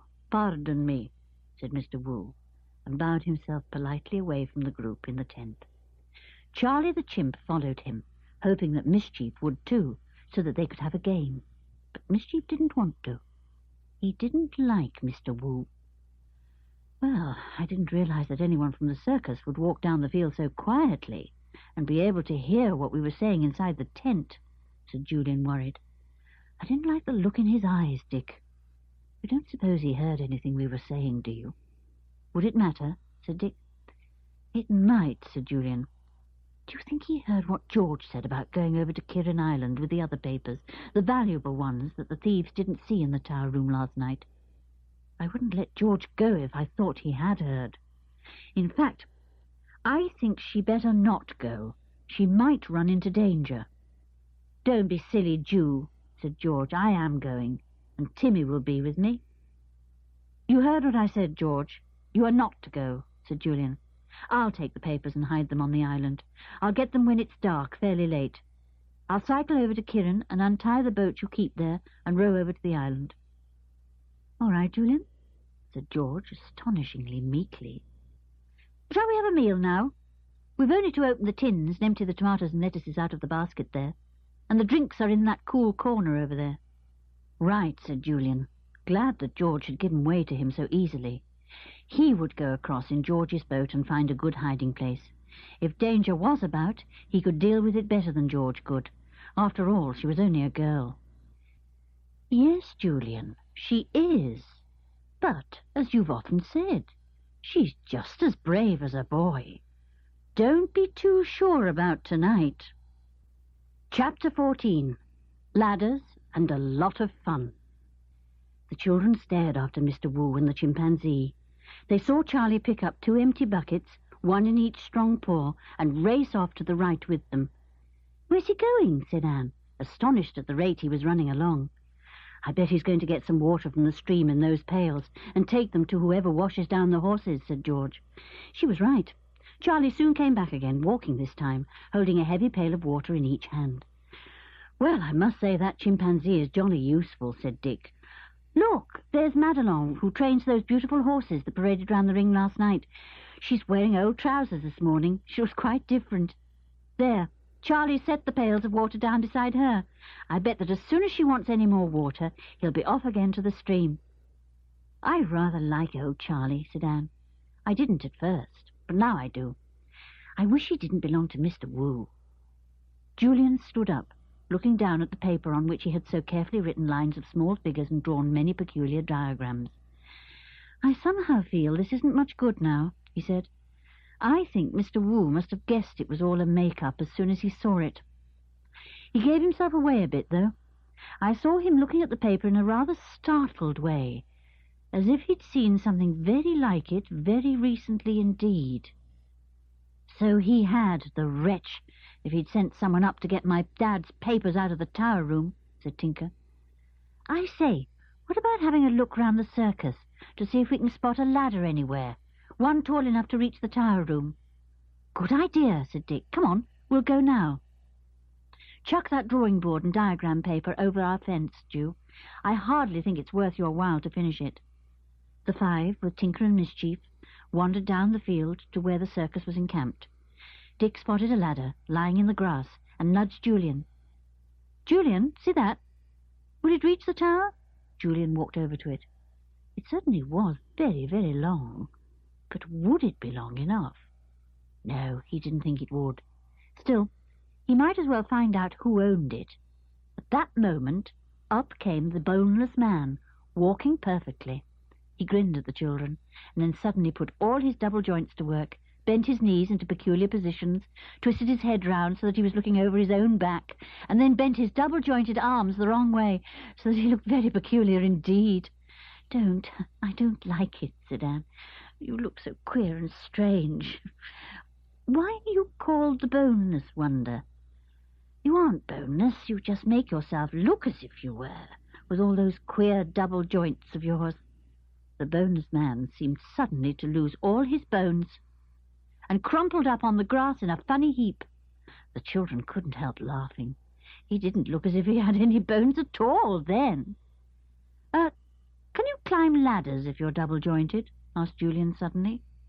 "Of course," said the boneless man. "Run up them backwards, forwards, sideways, any way you like." "Is that your ladder, then?" asked Dick, nodding his head towards the ladder in the grass. "Well, I use it, but so does everyone else," said the boneless man, turning his head the wrong way round so that it seemed as if it was put on back to front. It was odd to speak to someone whose head did that. One minute they were talking to his face, the next to the back of his head. "I wish you wouldn't do that," said Anne. "It makes me feel giddy." "Do you use that ladder to put the flag on the top of the circus tent?" asked Dick. "It doesn't look long enough for that." "It isn't," said the boneless man, turning his head the right way round, much to Anne's relief. "There's a much longer one over there. It takes 3 men to carry it, it's so heavy. But the centre circus pole is very tall, as you see. One man couldn't possibly carry the long ladder." The children looked at one another. That ruled out the very long ladder too, then. If it needed 3 men to carry it, Jenny would certainly have heard a lot more noise last night. "Are there any more ladders in the circus camp?" "No, just the 2. Why, thinking of buying one?" said the boneless man. "I must go. The boss is beckoning to me." Off he went, walking in a most peculiar fashion, using his double joints for all he was worth. "What about the acrobats?" said Julian. "They must be used to climbing and clambering everywhere. I wonder if any of them could have climbed the wall." "I don't think so," said Tinker. "I had a good look at it this morning. and although there is a kind of creeper climbing up the wall, it stops halfway, and above that there's just the stone wall. Even an acrobat would have to have some help up the tower wall. Could the clowns found a way? Said George. No, I suppose they're not as good even as the acrobats at climbing. I don't believe the thief could have been anyone from the circus after all. Look, what's that on the ground over there, outside the tent? They all went over to see. It looked like a pile of dark grey fur. George touched it with her toe. Oh, I know what it is, the donkey skin. Golly, so it is, cried Tinker in delight, and picked it up, or tried to. It was much too heavy for him to hold up all of it. In a trice, Dick and George were inside that donkey skin. Dick had the head, and found that he could see quite well where he was going, for the donkey neck had neat eye holes in it. The head itself was stuffed with paper. George was the back legs, and kicked up her feet and made the donkey look extremely lively. The others roared with laughter. Someone shouted loudly, "Hey, you leave that donkey skin alone!" It was Jeremy. He came running up, looking furious. He had a stick in his hand and hit out at the donkey's hind parts, giving poor George a good old whack and making her yell, "Hey, stop that, it hurt!" Tinker looked furiously at Jeremy. "How dare you do that?" he shouted. "Dick and George are in the donkey skin. Put down that stick." But Jeremy gave the donkey's hind legs another whack, and George yelled again. Tinker gave a shout too and flung himself on Jeremy, trying to get the stick out of his hand. The boy struggled, holding on to the stick, but Tinker gave him a straight blow on the chest, and down he went. "Ha! I said I'd knock you down sometime, and I have," yelled Tinker. "Get up and fight. I'll teach you to hit a girl." "Now stop it, Tinker," said Julian. "How could he have known George was inside? Come out of the skin, you two idiots, before old Grandad comes up. He looks as if he's on his way now." Jeremy was up now and danced round Tinker with doubled fists. Before either boy could exchange a blow, Grandad's great voice came to them. "Now then, stop it!" Jeremy swung his fist at Tinker, who dodged, and then in his turn hit out at Jeremy, who ran back, straight into old Grandad, who at once clutched him. By this time George and Dick were out of the donkey skin, looking rather ashamed of themselves. Old Grandad grinned at them, still holding on to the furious Jeremy. "Fight's off," said Grandad to Tinker and Jeremy. "If you want to go on, either of you, you can fight me, not each other." However, neither of the boys wanted to take on old Grandad. He might be old, but he could still give some mighty slaps, as Jeremy very well knew. They stood staring at one another, looking rather sheepish. "Go on, shake hands and be friends," said Grandad. "Quick now, or I'll do a little fighting myself." Tinker held out his hand, just as Jeremy held out his. They shook, grinning at one another. "That's right," said old Grandad. "No harm done, no bones broken. You're quits now, so no more knocking each other about." "Right, Grandad," said Jeremy, giving him a friendly punch. The old man turned to Dick and George. "And if you want to borrow that donkey skin, you're welcome," said old Grandad. "But it's manners to ask the owner's permission first." "Yes, sir. Sorry, sir," said Dick, grinning. He wondered what Professor Hayling and Jenny would say if he and George did borrow it and galloped into Hollow House at top speed. But no, he decided reluctantly that Jenny might be scared stiff and give notice, and that would never do. She wouldn't at all like being chased by an apparently mad donkey, nor would Professor Hayling. Grandad went off, and Julian spoke to Jeremy, who wasn't quite sure whether to go or to stay. "We saw old Charlie carrying pails of water for the horses," he said. "My word, isn't he strong?" Jeremy grinned, glad to be friends again, and to be able to stay with the five and Tinker. They wandered all round the field together, looking at the magnificent horses, and a dead-shot Dick doing a little practising at shooting, and then watched one small acrobat practising amazing jumps and somersaults. Mischief the monkey came with them. He was absolutely at home with everyone in the circus now, man, woman, or animal. He leapt onto the horses' backs, and they didn't mind. He pretended to help Charlie the chimp to carry one of the pails of water. He ran off with Deadshot Dick's cap. He went into the chimp's cage and cuddled up in the straw with him, scrabbling about as if the cage belonged to him. He even went into Grandad's tent and came out with a small bottle of lemonade. He couldn't get the top off, and took it to Charlie, who was watching nearby. Charlie promptly forced it off with his strong front paws, and then, to Mischief's disgust, tipped up the bottle and drank the lot. Mischief was very angry indeed. He ran to Charlie's cage, which was open, and sent the straw flying everywhere. Charlie sat outside his cage and enjoyed the fun, grinning happily. "Come out, Mischief," called Tinker. "You're making a nuisance of yourself." "Let him be," said one of the acrobats, who was standing nearby. "Oh, Charlie enjoys a bit of temper when it's someone else's. Look at him sitting grinning there." They watched for a few seconds more to make sure that Mischief wasn't annoying the big chimpanzee, and then turned to watch Monty and Winks, the clowns, having an argument, which ended in Monty throwing water over Winks and Winks emptying a basket of rubbish over Monty. What a pair! When they turned to see if Mischief was still annoying Charlie, they saw that the little monkey had left the cage and was tearing down the field to the fence. He leapt up and over and disappeared. "He must think it's dinner time," said Tinker, looking at his watch. "And golly, so it is. Buck up, everyone. Jenny will be in a fine old fury if we're really late. It's hot dinner today." Away they all went in a hurry. Hot dinner. Over the fence then, and up the garden at top speed. They mustn't keep a hot dinner waiting, or Jenny either. Chapter 15. A Happy Day and a Shock for Julian. Tinker and the five were 2 minutes late for their dinner. Jenny was just taking it in, looking a little grim, as she had not been able to find the children anywhere. "Here you are at last," she said. "I looked down the garden, but you were nowhere to be seen. It's a good thing you came in when you did. 5 minutes more, and I'd have taken the dinner back again." "Dear Jenny, you know you wouldn't," said Tinker, giving her a sudden squeeze that made her squeal. "Ooh, how good it smells! Mmm!"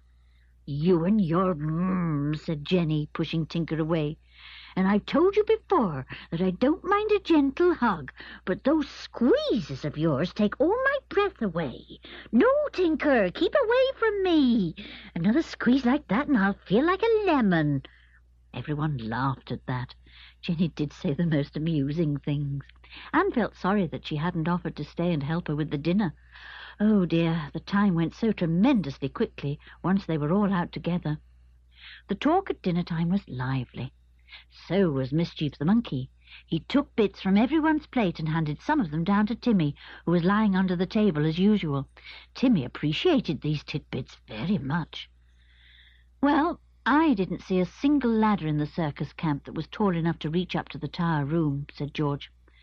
"No, if there was one, it was jolly well hidden," said Dick. "Pass the mustard, someone." "In front of you, ass," said Julian.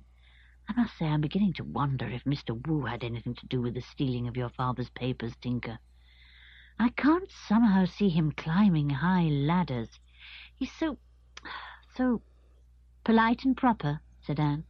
"Actually, I can't think of anyone in the circus who would either want the papers or is nasty enough to steal them. They're all so nice." "I still think Mr. Wu is the most likely one," said Julian. "He is interested in complicated figures and clever inventions, but all the same I'm beginning to think I'm wrong. He could not have got up to the tower room, as there is no ladder long enough, and I really doubt if he'd dare to take a ladder into the courtyard and risk putting it up to the tower. He might so easily be caught." "Right, we'll rule him out," said Tinker. "But if nobody went up the spiral stairway because all the doors were locked, and nobody used a ladder, I don't see how those papers disappeared." "Wind took them out of the window, perhaps," suggested Anne. "Would that be possible?" "No, for 2 reasons," said Julian. "One is that the window wasn't wide enough open for the wind to blow in with enough strength to blow papers out. And secondly, we'd have been sure to have found some of them down in the courtyard if they'd been blown out. But we didn't find a single one there." "Well, If nobody got through the 3 locked doors and nobody got through the window, how did the papers get stolen? Demanded George. It would have been a miracle for those papers to have hopped away by themselves, and I don't believe in that kind of miracle. There was a long silence. What a mystery it was. I suppose Tinker's father couldn't possibly have gone walking in his sleep and taken them, could he? Asked Anne. Well, I don't know if a sleepwalker can unlock doors with the right keys and steal his own papers, leaving some on the floor, and then walk carefully down the spiral stairway still fast asleep, locking all the doors behind him, and then go to his own bedroom, get into bed, and then wake up in the morning without remembering a single moment of the whole thing, said Julian. No, it can't be possible, said Dick. Have you ever known your father to walk in his sleep, Tinker? Tinker considered. No, can't say I have, he said. He's a very light sleeper usually. No, I don't believe Dad did all that in his sleep. It was somebody else. Must have been a sort of miracle man then, said George. No ordinary person could do it. And whoever planned it wanted those papers very, very badly, or he would never have risked getting them against so many odds. And if he wanted them so very badly, he'll certainly make an effort to get the ones he left behind under the table, said Julian. Good thing we've got those. He'll probably try to get up into the tower the same way as he did before, but goodness knows what it was. Well, those papers will be safely out of his way tonight, said George, on my island. Yes, said Julian. I'll find a most unlikely hiding place, somewhere about the ruined castle, I think. By the way, I hope you haven't still got them under your jersey, Tinker. No, you don't look fat any more. What have you done with them? George said I'd better give them to her to keep, in case they slipped out of my jersey, said Tinker. You took them, George, didn't you?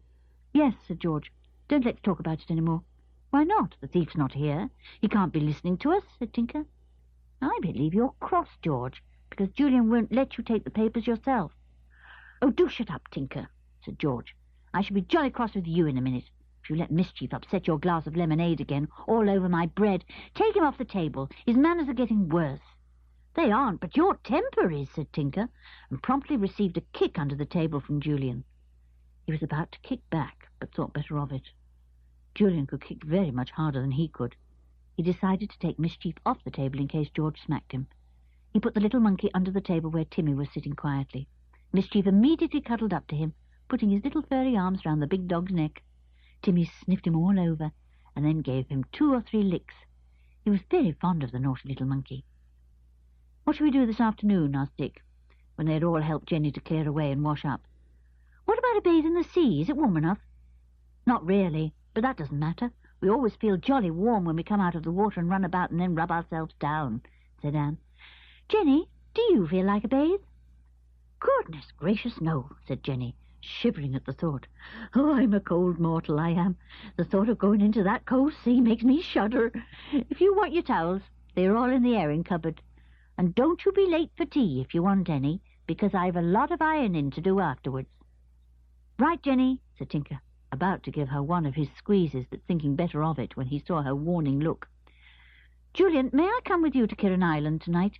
I'd like a bit of fun. You may not, said Julian. Anyway, there won't be any fun. There might be if Mr. Wu did hear George say she was taking those papers over, said Tinker. He'd be waiting on the island, and you might be glad to have me with you. I should not be glad to have you with me, said Julian. You'd just be in the way.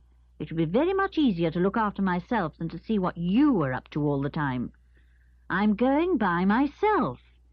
Please don't scowl at me like that, George. He got up from the table and went to look out of the window. Wind's died down a bit, he said. I think I'll have a bathe in about an hour's time. If any of you others want to come, we'll go down together. They all went down to the beach after a while and bathed, except Mischief, who put one small paw into the water, gave a howl, and scampered back up the beach as fast as ever he could, afraid that Tinker might catch him and make him go in. Timmy went in, of course. He swam marvellously, and even gave Tinker a ride on his back, diving down when the boy felt heavy, so that Tinker suddenly found himself sprawling in the water. You wretch, Timmy, yelled the boy. The water's gone up my nose. Wait till I catch you, I'll put you under. But he couldn't possibly catch old Timmy, who really enjoyed the joke. The big dog gave a joyful bark and swam after George. How he loved being with them all. The rest of the day went quickly. Jenny had a fine tea for them, with slices of ham and salad and fruit to end with, and said afterwards that she had time to play a game of Scrabble with them if they liked. Mischief sat on the table to watch. "I don't mind you watching," said Anne, "but you are not to Scrabble, Mischief. You sent all my little ivory discs on the floor last time we played, and I lost the game." Timmy watched gravely, sitting on a chair beside George. He simply could not understand what made the children play games like this when they could go for a nice long walk with him. They took pity on him when the game was over and went out for a 2-mile walk along by the sea. How Timmy loved that! "I shall cycle to Kirrin village as soon as it's dark," announced Julian. "I suppose your boat is tied up in the usual place, George. I'm sorry I can't take you with me, but there might be a bit of danger, as we said. However, I won't run into any if I can help it. I shan't feel comfortable until those secret papers are safely out of the way. You can give them to me just before I go, George." Anne suddenly yawned. "Don't start too late or I shall fall asleep," she said. "It's getting dark already. All that swimming has made me feel tired." Dick yawned too. "I'm jolly sleepy as well," he said. "I shall bed down in our tent as soon as you've gone, Ju. I'll see you off safely first, papers and all. You'd better go to your tent too, girls. You look tired." "Right," said Anne. "You coming, George?" "We'll all go," said George. "Come on, Tinker." "Bet you I get over the fence and down to our tents first. Good night, Jenny. We're off." She and Anne and Tinker, with Timmy running behind, went off down the darkening garden. Dick and Julian helped Jenny to tidy up and to draw all the curtains. "Well, good night, Jenny," said Dick. "All you have to do is to lock the door behind us and go safely up to bed. We'll go down to our tents now. Sleep well." "Oh, I always do," said Jenny. "Look after yourselves now and don't get into any mischief. Hide those papers well, where nobody can find them." Julian and Dick went off down the garden, having heard Jenny carefully locking the door behind them. Tinker and the girls were already over the fence, Mischief on Tinker's shoulder. Anne spoke anxiously to George. "I do hope Julian will be all right, going over to Kirrin Island," she said. "I wish he'd take Dick with him." "If he took anyone, it should be me," burst out George. "It's my island." "Oh, don't be silly, George. The papers would be much safer with Julian," said Anne. "It would be an awful business for you, cycling by yourself to Kirrin, getting your boat into the water and rowing over in the dark." "It would not," said George. "If Julian can do it, then so could I. You go into our tent, Anne, and get ready for bed. I'll come in a minute, after I've taken Timmy for a run." She waited till Anne had disappeared through the tent opening. Then she went quietly off by herself into the dark, Timmy trotting beside her, rather surprised.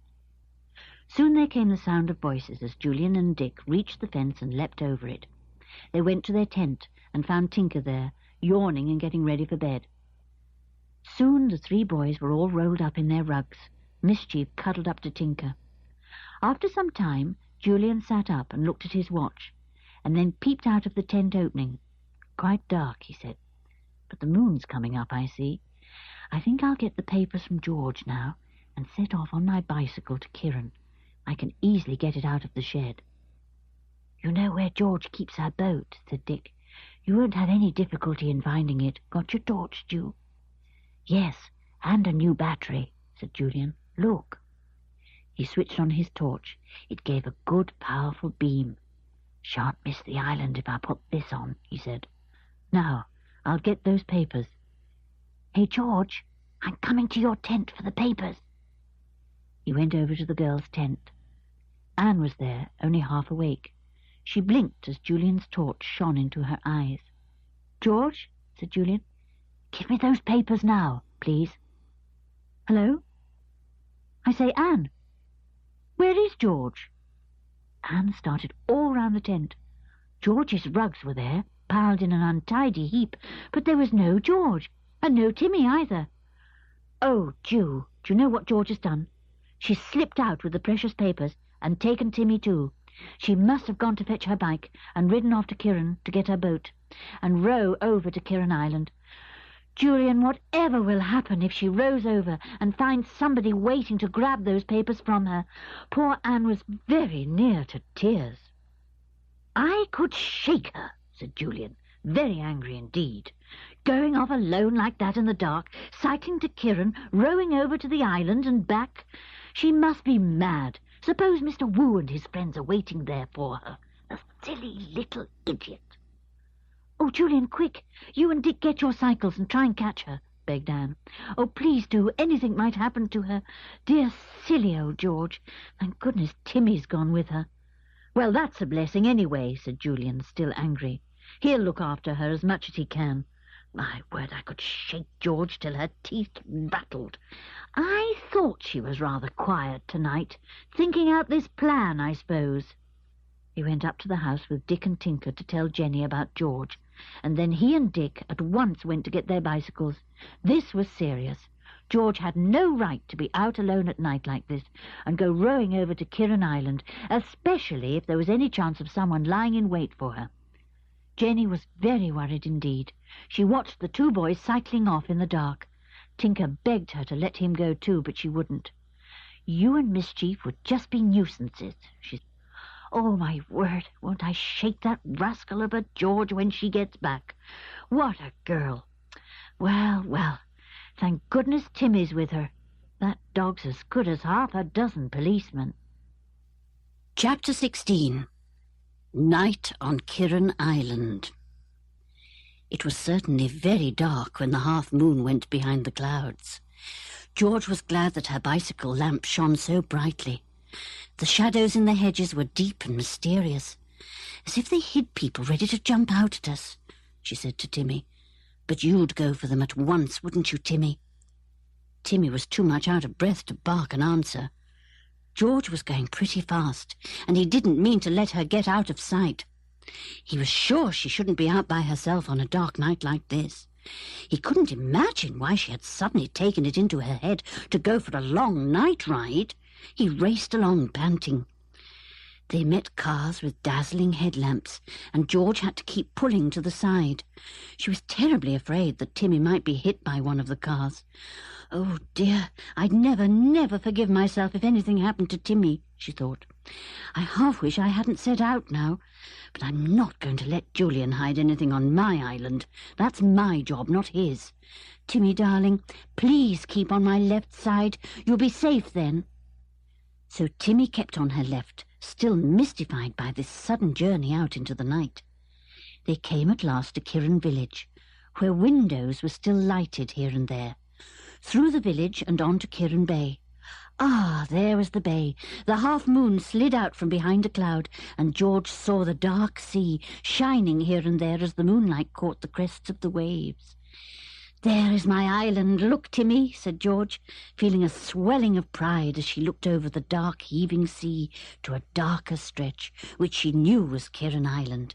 My very own island, waiting for me tonight. Oh, said Timmy, rather quietly, because he really hadn't any breath to waste. Now, what was George going to do? Why had she come out on this lonely ride without the others? Timmy was puzzled. They came to the stretch of beach where boats were kept. George rode down a ramp to the beach, jumped off her bicycle, and put it by a bathing hut in the deep shadows. No one would see it there. Then she went to stare over the sea at her island. She'd only looked for a moment or two when she clutched Timmy's collar and gave an exclamation. Timmy, there's a light on my island. Look to the right there.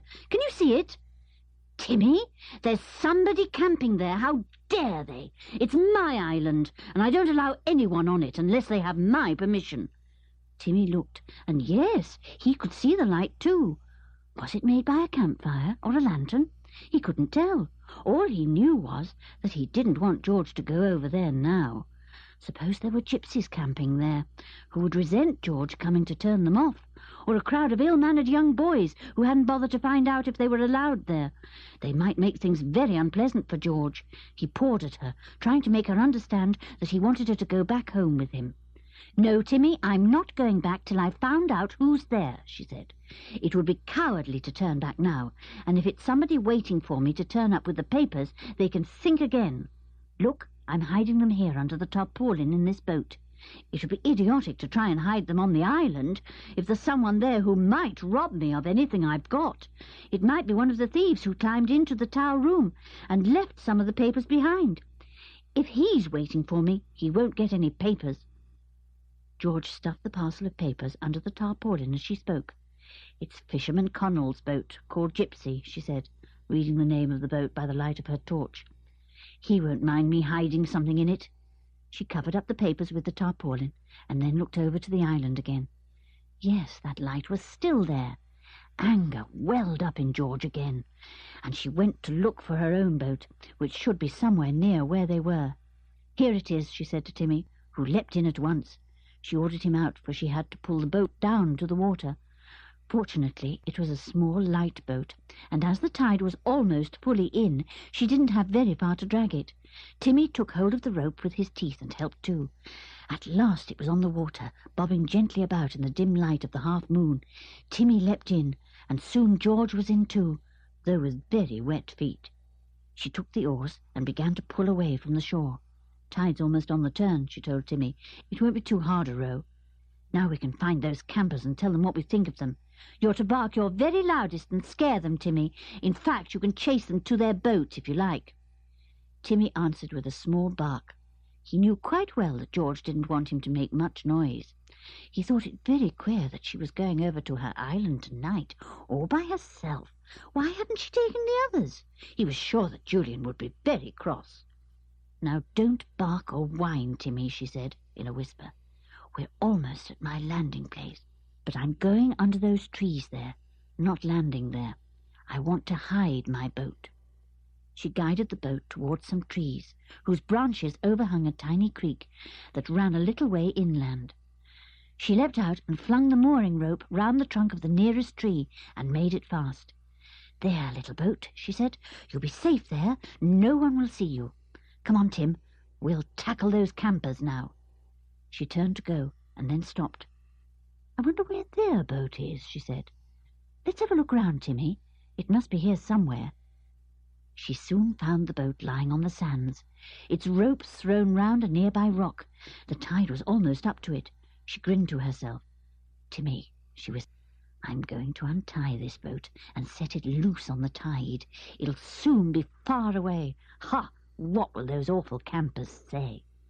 And to Timmy's amazement, she undid the rope from the rock, rolled it up, and threw the coil inside the boat. Then she gave the boat a push, but it was still embedded in the wet sand. "Never mind," she said. "Another 10 minutes, and the tide will be right under it, and then it will turn and take the boat with it." She began to make her way up the beach, Timmy close to her side. "Now, let's go after those campers, whoever they are," she said. "Where's their light gone? I can't see it now." But in a minute or two she saw it again. "It's not from a campfire. It's from a lantern of some sort," she whispered to Timmy. "We'll have to be careful now. Let's see if we can creep up behind them." The two of them made their way silently towards the middle of the little island. Here there was an old ruined castle, and there, in the courtyard of the castle, sitting in the midst of thick overgrown weeds, were 2 men. George had her hand on Timmy's collar and tugged it gently. He knew that meant no barking, no growling, Tim, and he stood perfectly still, the hackles on his neck rising fast. The 2 men were playing cards by the light of a fairly powerful lantern, which they had set on a ruined stone wall. Timmy couldn't help giving a surprised growl when he saw one of them, but George hushed him at once. Mr. Wu, the magician from the circus, was there, dealing out the cards. The other man she didn't know. He was well dressed and seemed bored. He flung down his cards as Timmy and George watched from a dark corner of the old castle, and spoke to his companion in an irritated voice. "Well, whoever it is you said was bringing the rest of those papers here to the island doesn't seem to be turning up. The papers you've given me are good, very good, but no use without the others.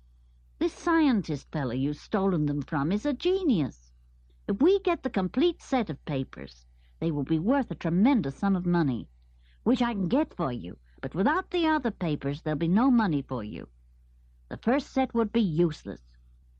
I tell you, someone will be here with them. I heard them say so," said Mr. Wu in his stately voice. "Who stole them, you?" asked the other man, shuffling the cards quickly. "No, I did not steal them," said Mr. Wu. "Me, I keep my hands clean. I do not steal." The second man laughed. "No, you let other people do your dirty work for you, don't you? Mr. Wu, the world's most wonderful magician, does not soil his hands. He merely uses the hands of others and charges enormous prices for the goods they steal. You're a cunning one, Mr. Wu. I wouldn't like you for an enemy. How did you manage to get the papers?" "By using my eyes and my ears and my cunning," answered Mr. Wu. "They are better than most people's. So many people are stupid, my good friend." "I'm not your good friend," said the other man. "I've got to do business with you, Mr. Wu, but I wouldn't like to have you for a friend. I'd rather have that chimpanzee of yours. I don't even like playing cards with you. Why doesn't this fellow come?" George put her mouth to one of Timmy's ears. "I'm going to tell them to clear off my island," she whispered furiously to the listening dog. "Fancy fellows like that daring to set foot here. Rascals and rogues. Don't come with me. Wait till I call you. Then if you have to rescue me, come at once." Leaving a most unwilling Timmy standing beside part of the old castle wall, she suddenly appeared before the two astonished men by the light of their lantern. They leapt to their feet at once. "It's the girl who's come." "I shouldn't have thought that the boys would have let her," said Mr. Wu, astonished. "What are you doing on my island?" demanded George angrily. "It belongs to me. I saw your light and came over with my dog. Be careful of him. He's big and strong and fierce. Clear off at once, or I'll report you to the police." "Easy, easy now," said Mr. Wu, standing very straight and looking immensely tall. "So the boys sent you to hide the papers instead of daring to come themselves. How cowardly of them! Where are the papers? Give them to me." "I've hidden them," said George. "They're not very far away. You didn't think I'd be silly enough to come along to you with them in my hands when I saw your light and knew that people were here, did you? No, I've hidden them somewhere on the shore, where you won't find them. Now you just clear off, both of you."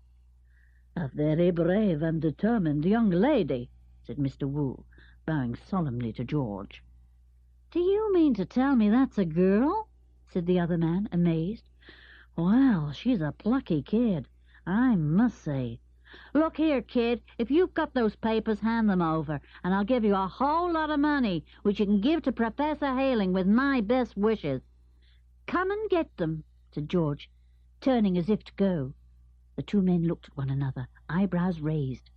Mr. Wu nodded and then winked. If George had seen his face, she would have known what that wink meant. It meant, "Let's humor this silly kid. Follow her, see the hiding place, snatch the papers and clear off in our boat without paying a penny. But look out for the dog." George led the way, Timmy walking between her and the two men. He was growling all the time, deep down in his throat, as if to say, "Just you lay a finger on George and I'll bite it off." The men took care not to go too near him. They shone the lantern on him all the time, making sure that he was not going to leap at them. George led them to the shore, to the place where they had left their boat. Mr. Wu gave a cry. "Where's our boat? It was tied to that rock." "Is this it over this ridge?" called George, climbing up a steep bank that overhung the water, which was now quite deep with surging tide. The men went to look, and then George gave them the surprise of their lives. She ran at Mr. Wu and gave him such a push that he fell right over the high bank into the sea below, landing with a yell and a terrific splash. George shouted a command to Timmy, who was now very excited, and the big dog did the same to the other man, leaping at him and pushing him over. He too shot over the ridge and fell into the sea with a splash. Timmy stood on the little cliff and barked madly, as excited as George. "You'll have to swim to the shore of the mainland if you want to escape," yelled George. "The tide has taken away your boat. I set it loose. You better not get back on my island yet. Timmy's on the watch for you, and he'll fly at either of you if you try to set foot on it again." Both men could swim, though not very well, and both were exceedingly angry and very frightened. They were sure they could never swim to the mainland, but how to get on the island to safety they didn't know. That great fierce dog was there, barking as if he wanted to bite them into small bits. Their boat had been set loose. There was no way to escape. They swam round in circles, not knowing what to do. "I'm going back to the mainland now," yelled George, climbing into her boat. "I'll send the police to rescue you in the morning. You can get on my island now, but you're in for a very cold night. Goodbye." And off went George in her boat, with Timmy standing at the back, watching to make sure those men didn't swim after them. He gave George an admiring lick. She wasn't afraid of anything. He'd rather belong to her than to anyone else in the world. Woof, woof, woof. Chapter 17. And at last the mystery is solved. George couldn't help singing loudly as she rowed back to the shore in her boat. Timmy joined in with a bark now and again. He was glad that George was so happy. He stood in the prow of the boat, wishing it was not night time, so that he could see clearly where he was going. The moon clouded over, and the sea looked endless in the dark. Very few lights showed on the mainland at that time of night, just one or two from houses where people were still up. Wait, though. What was that bright light suddenly shining out from the mainland? Was it someone trying to pick out their boat? Timmy barked at the light, and George, who, of course, was rowing with her back to the shore, shipped her oars for a moment and looked round. "It's someone on the quay," she said. "Maybe it's a late fisherman. Good. He'll be able to help me drag my boat up out of the way of the tide." But it wasn't a fisherman. It was Julian and Dick. They had arrived about 5 minutes ago and had looked at once for George's boat and hadn't found it. "Blow, we're too late to stop her then. She's gone over to the island," said Julian, and began to examine all the other tied-up boats to see if he could find one that he could borrow, belonging to a friend. Somehow they must get over to Kirrin Island and rescue George. He felt sure she would be in danger of some kind. Then suddenly the two boys heard the sounds of oars splashing not far out to sea. Well, if that was a fisherman coming home, maybe Julian could ask him to lend him his boat to go to Kirrin Island in. He could tell him that he was afraid his cousin might be in need of help. Timmy, in George's boat, suddenly recognized the two boys when the moon swam out of a cloud and gave a delighted volley of barks. George, wondering if it was Julian and Dick, rowed as quickly as she could. She came to the shore, jumped out, and began to drag in her boat.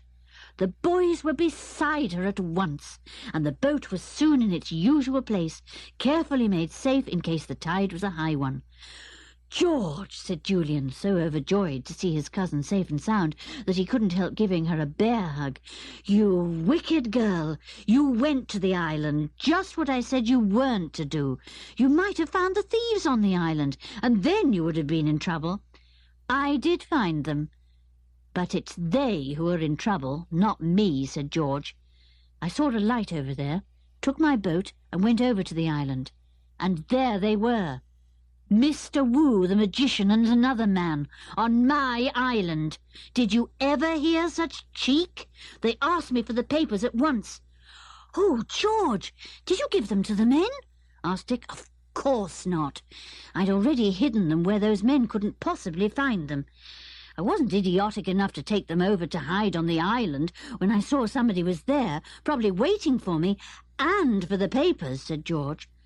"But, George, if you knew somebody was there, why on earth did you risk going over to Kirrin Island then?" asked Julian, puzzled. "It was a very dangerous thing to do." "I wanted to turn off whoever it was, of course," said George, "as if I'd allow just anyone on my island. It's mine, my very own, and I only allow people on it that I like. You know that." "I just never know what you'll do next, George," said Julian, patting Timmy on the head. "How did you dare to go and tackle those men?" "Oh, I know Timmy was with you, but even so.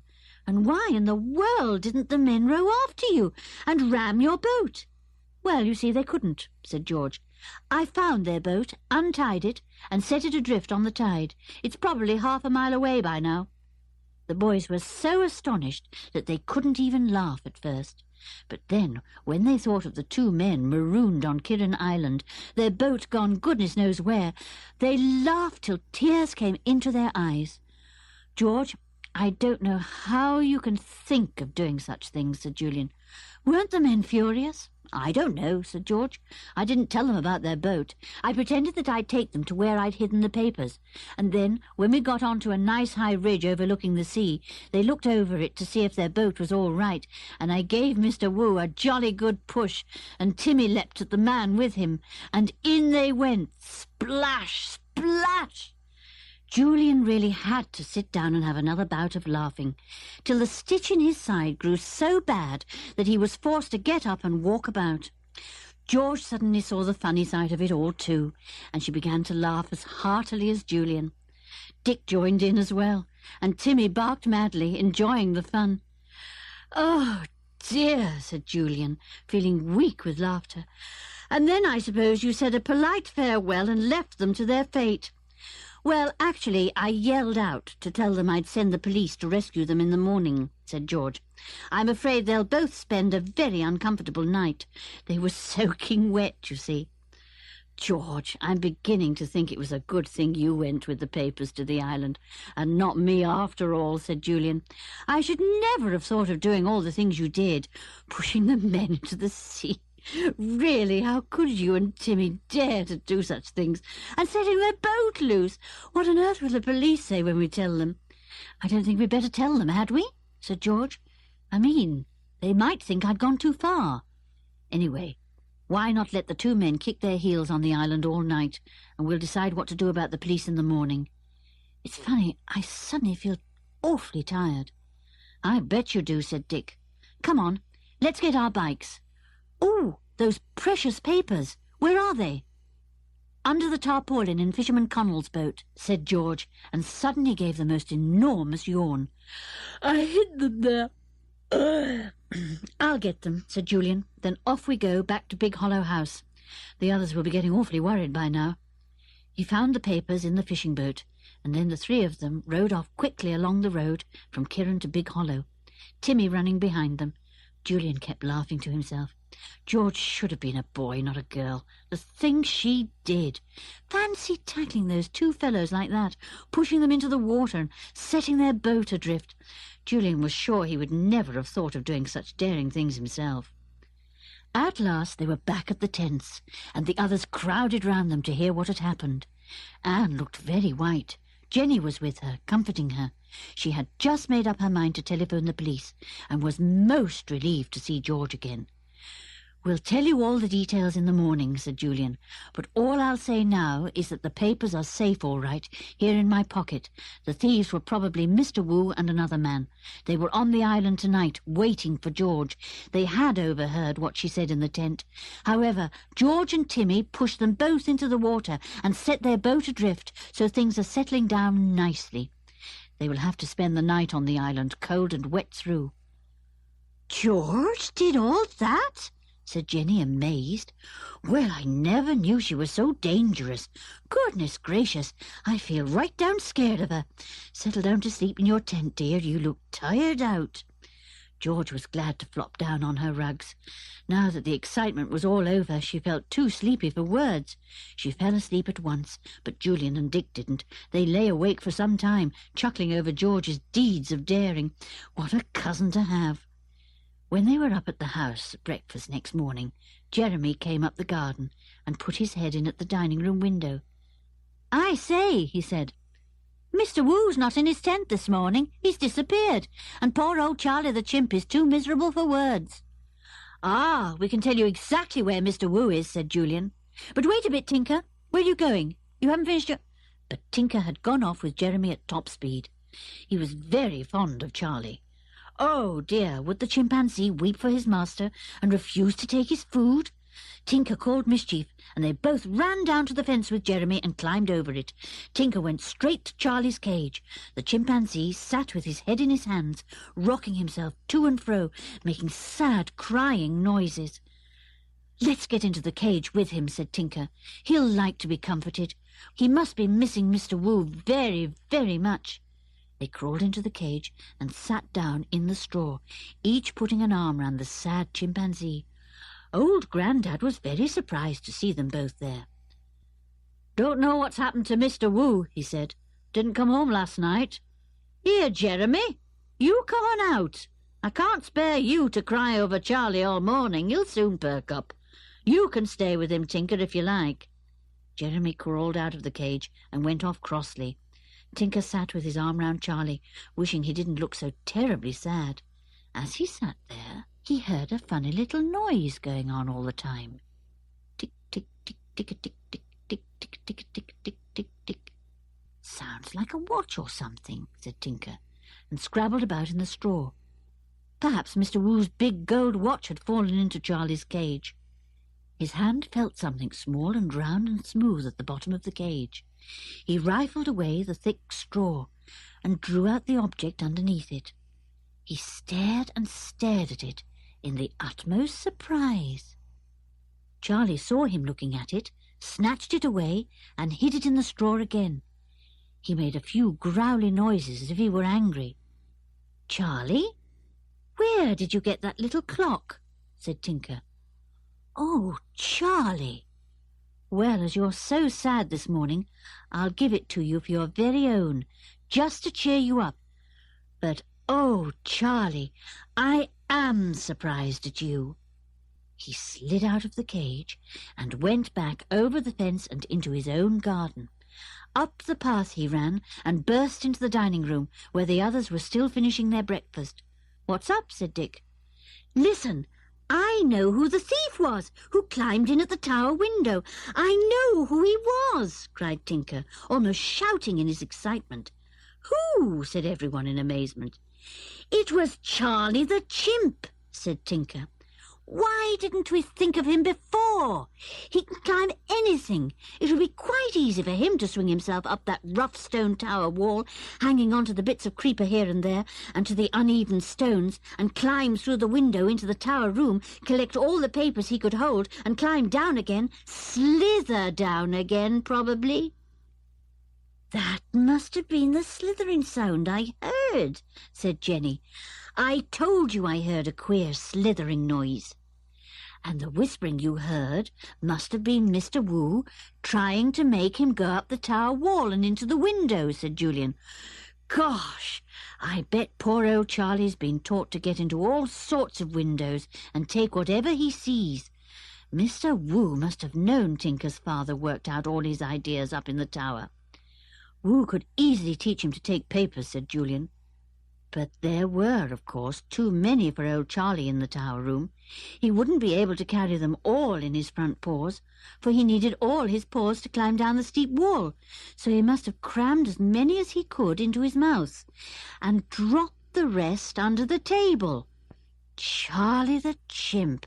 Well, who would have thought he could be the thief? "Wait a bit. How on earth do you know it was Charlie?" said Dick. "Nobody saw him. It was at night." "Well, I do know it was Charlie," said Tinker. "You remember that dear little clock on the tower room mantelpiece? Well, it disappeared on the night when those papers were stolen, and I found it hidden in the straw in Charlie's cage this morning. He snatched it away from me and almost cried, so I let him keep it. It was ticking loudly, just like it always did. It was the loud ticking that told me it was there in the cage." "Who wound it up at nights to keep it going?" said Julian, at once most astonished. "Charlie, I suppose," said Tinker. "He's very clever with his paws. The clock was quite safe, hidden in his cage. Nobody would be likely to get into the chimp's cage and sit there with him, but I did this morning, and that's how I found it. I heard it ticking, you see. I bet old Charlie was clever enough to pop his precious clock into his mouth when he saw any of the men coming to clean out his cage." "Well, I'm blessed," said Jenny. "How was it that Mr. Wu never saw him bringing it along with the papers that night when he stole them?" "Well, as Tinker told you, my guess is that old Charlie must have put the little clock in his mouth then, along with the papers," said Dick. "He needed all his four paws climbing, or rather slithering down that wall, and he's got a jolly big mouth. You should see what a lot of food he can stuff into it. Yes, and Mr. Wu would take the papers, of course. Charlie would just take them from his mouth and hand them to him. But he'd be artful enough to keep his precious new toy hidden in his mouth. Poor old Charlie! Can't you see him listening to the clock and cuddling it, like a child with a new toy, said George. He sounded exactly as if he were crying this morning, said Tinker. I couldn't bear it. Poor old Charlie. He couldn't understand why Mr. Wu didn't go and see him today. He was so miserable. I think we'll have to get the police along now, said Julian. Not only to catch Mr. Wu and his friend, left so conveniently marooned by George on her island, but also because Mr. Wu should be charged with stealing your father's irreplaceable charts and diagrams, Tinker. Goodness knows what else he has taught poor old Charlie to steal. I bet he's sent the chimp into a lot of houses, and up many walls and into many windows. Yes, there's probably been a trail of robberies wherever the circus went, said Jenny, and many innocent people must have been suspected. What a shame, said Anne. But oh dear, if Mr. Wu goes to prison, whatever will become of poor old Charlie the chimp? I bet Jeremy will take him, said Tinker. He loves him, and old Charlie adores Jeremy. He'll be all right with Jeremy and old Grandad. Well, Tinker, I think you'd better go and tell your father all this, said Jenny. I know he's busy, he always is, but this is a thing he ought to deal with and nobody else. If you'd like to fetch him, George could tell him the whole story, and then I rather guess he'll ring up the police, and Mr. Wu will find himself in a whole lot of trouble. So there goes Tinker, with mischief on his shoulder, to find his father down the hall, up the stairs, along the landing, into his father's bedroom.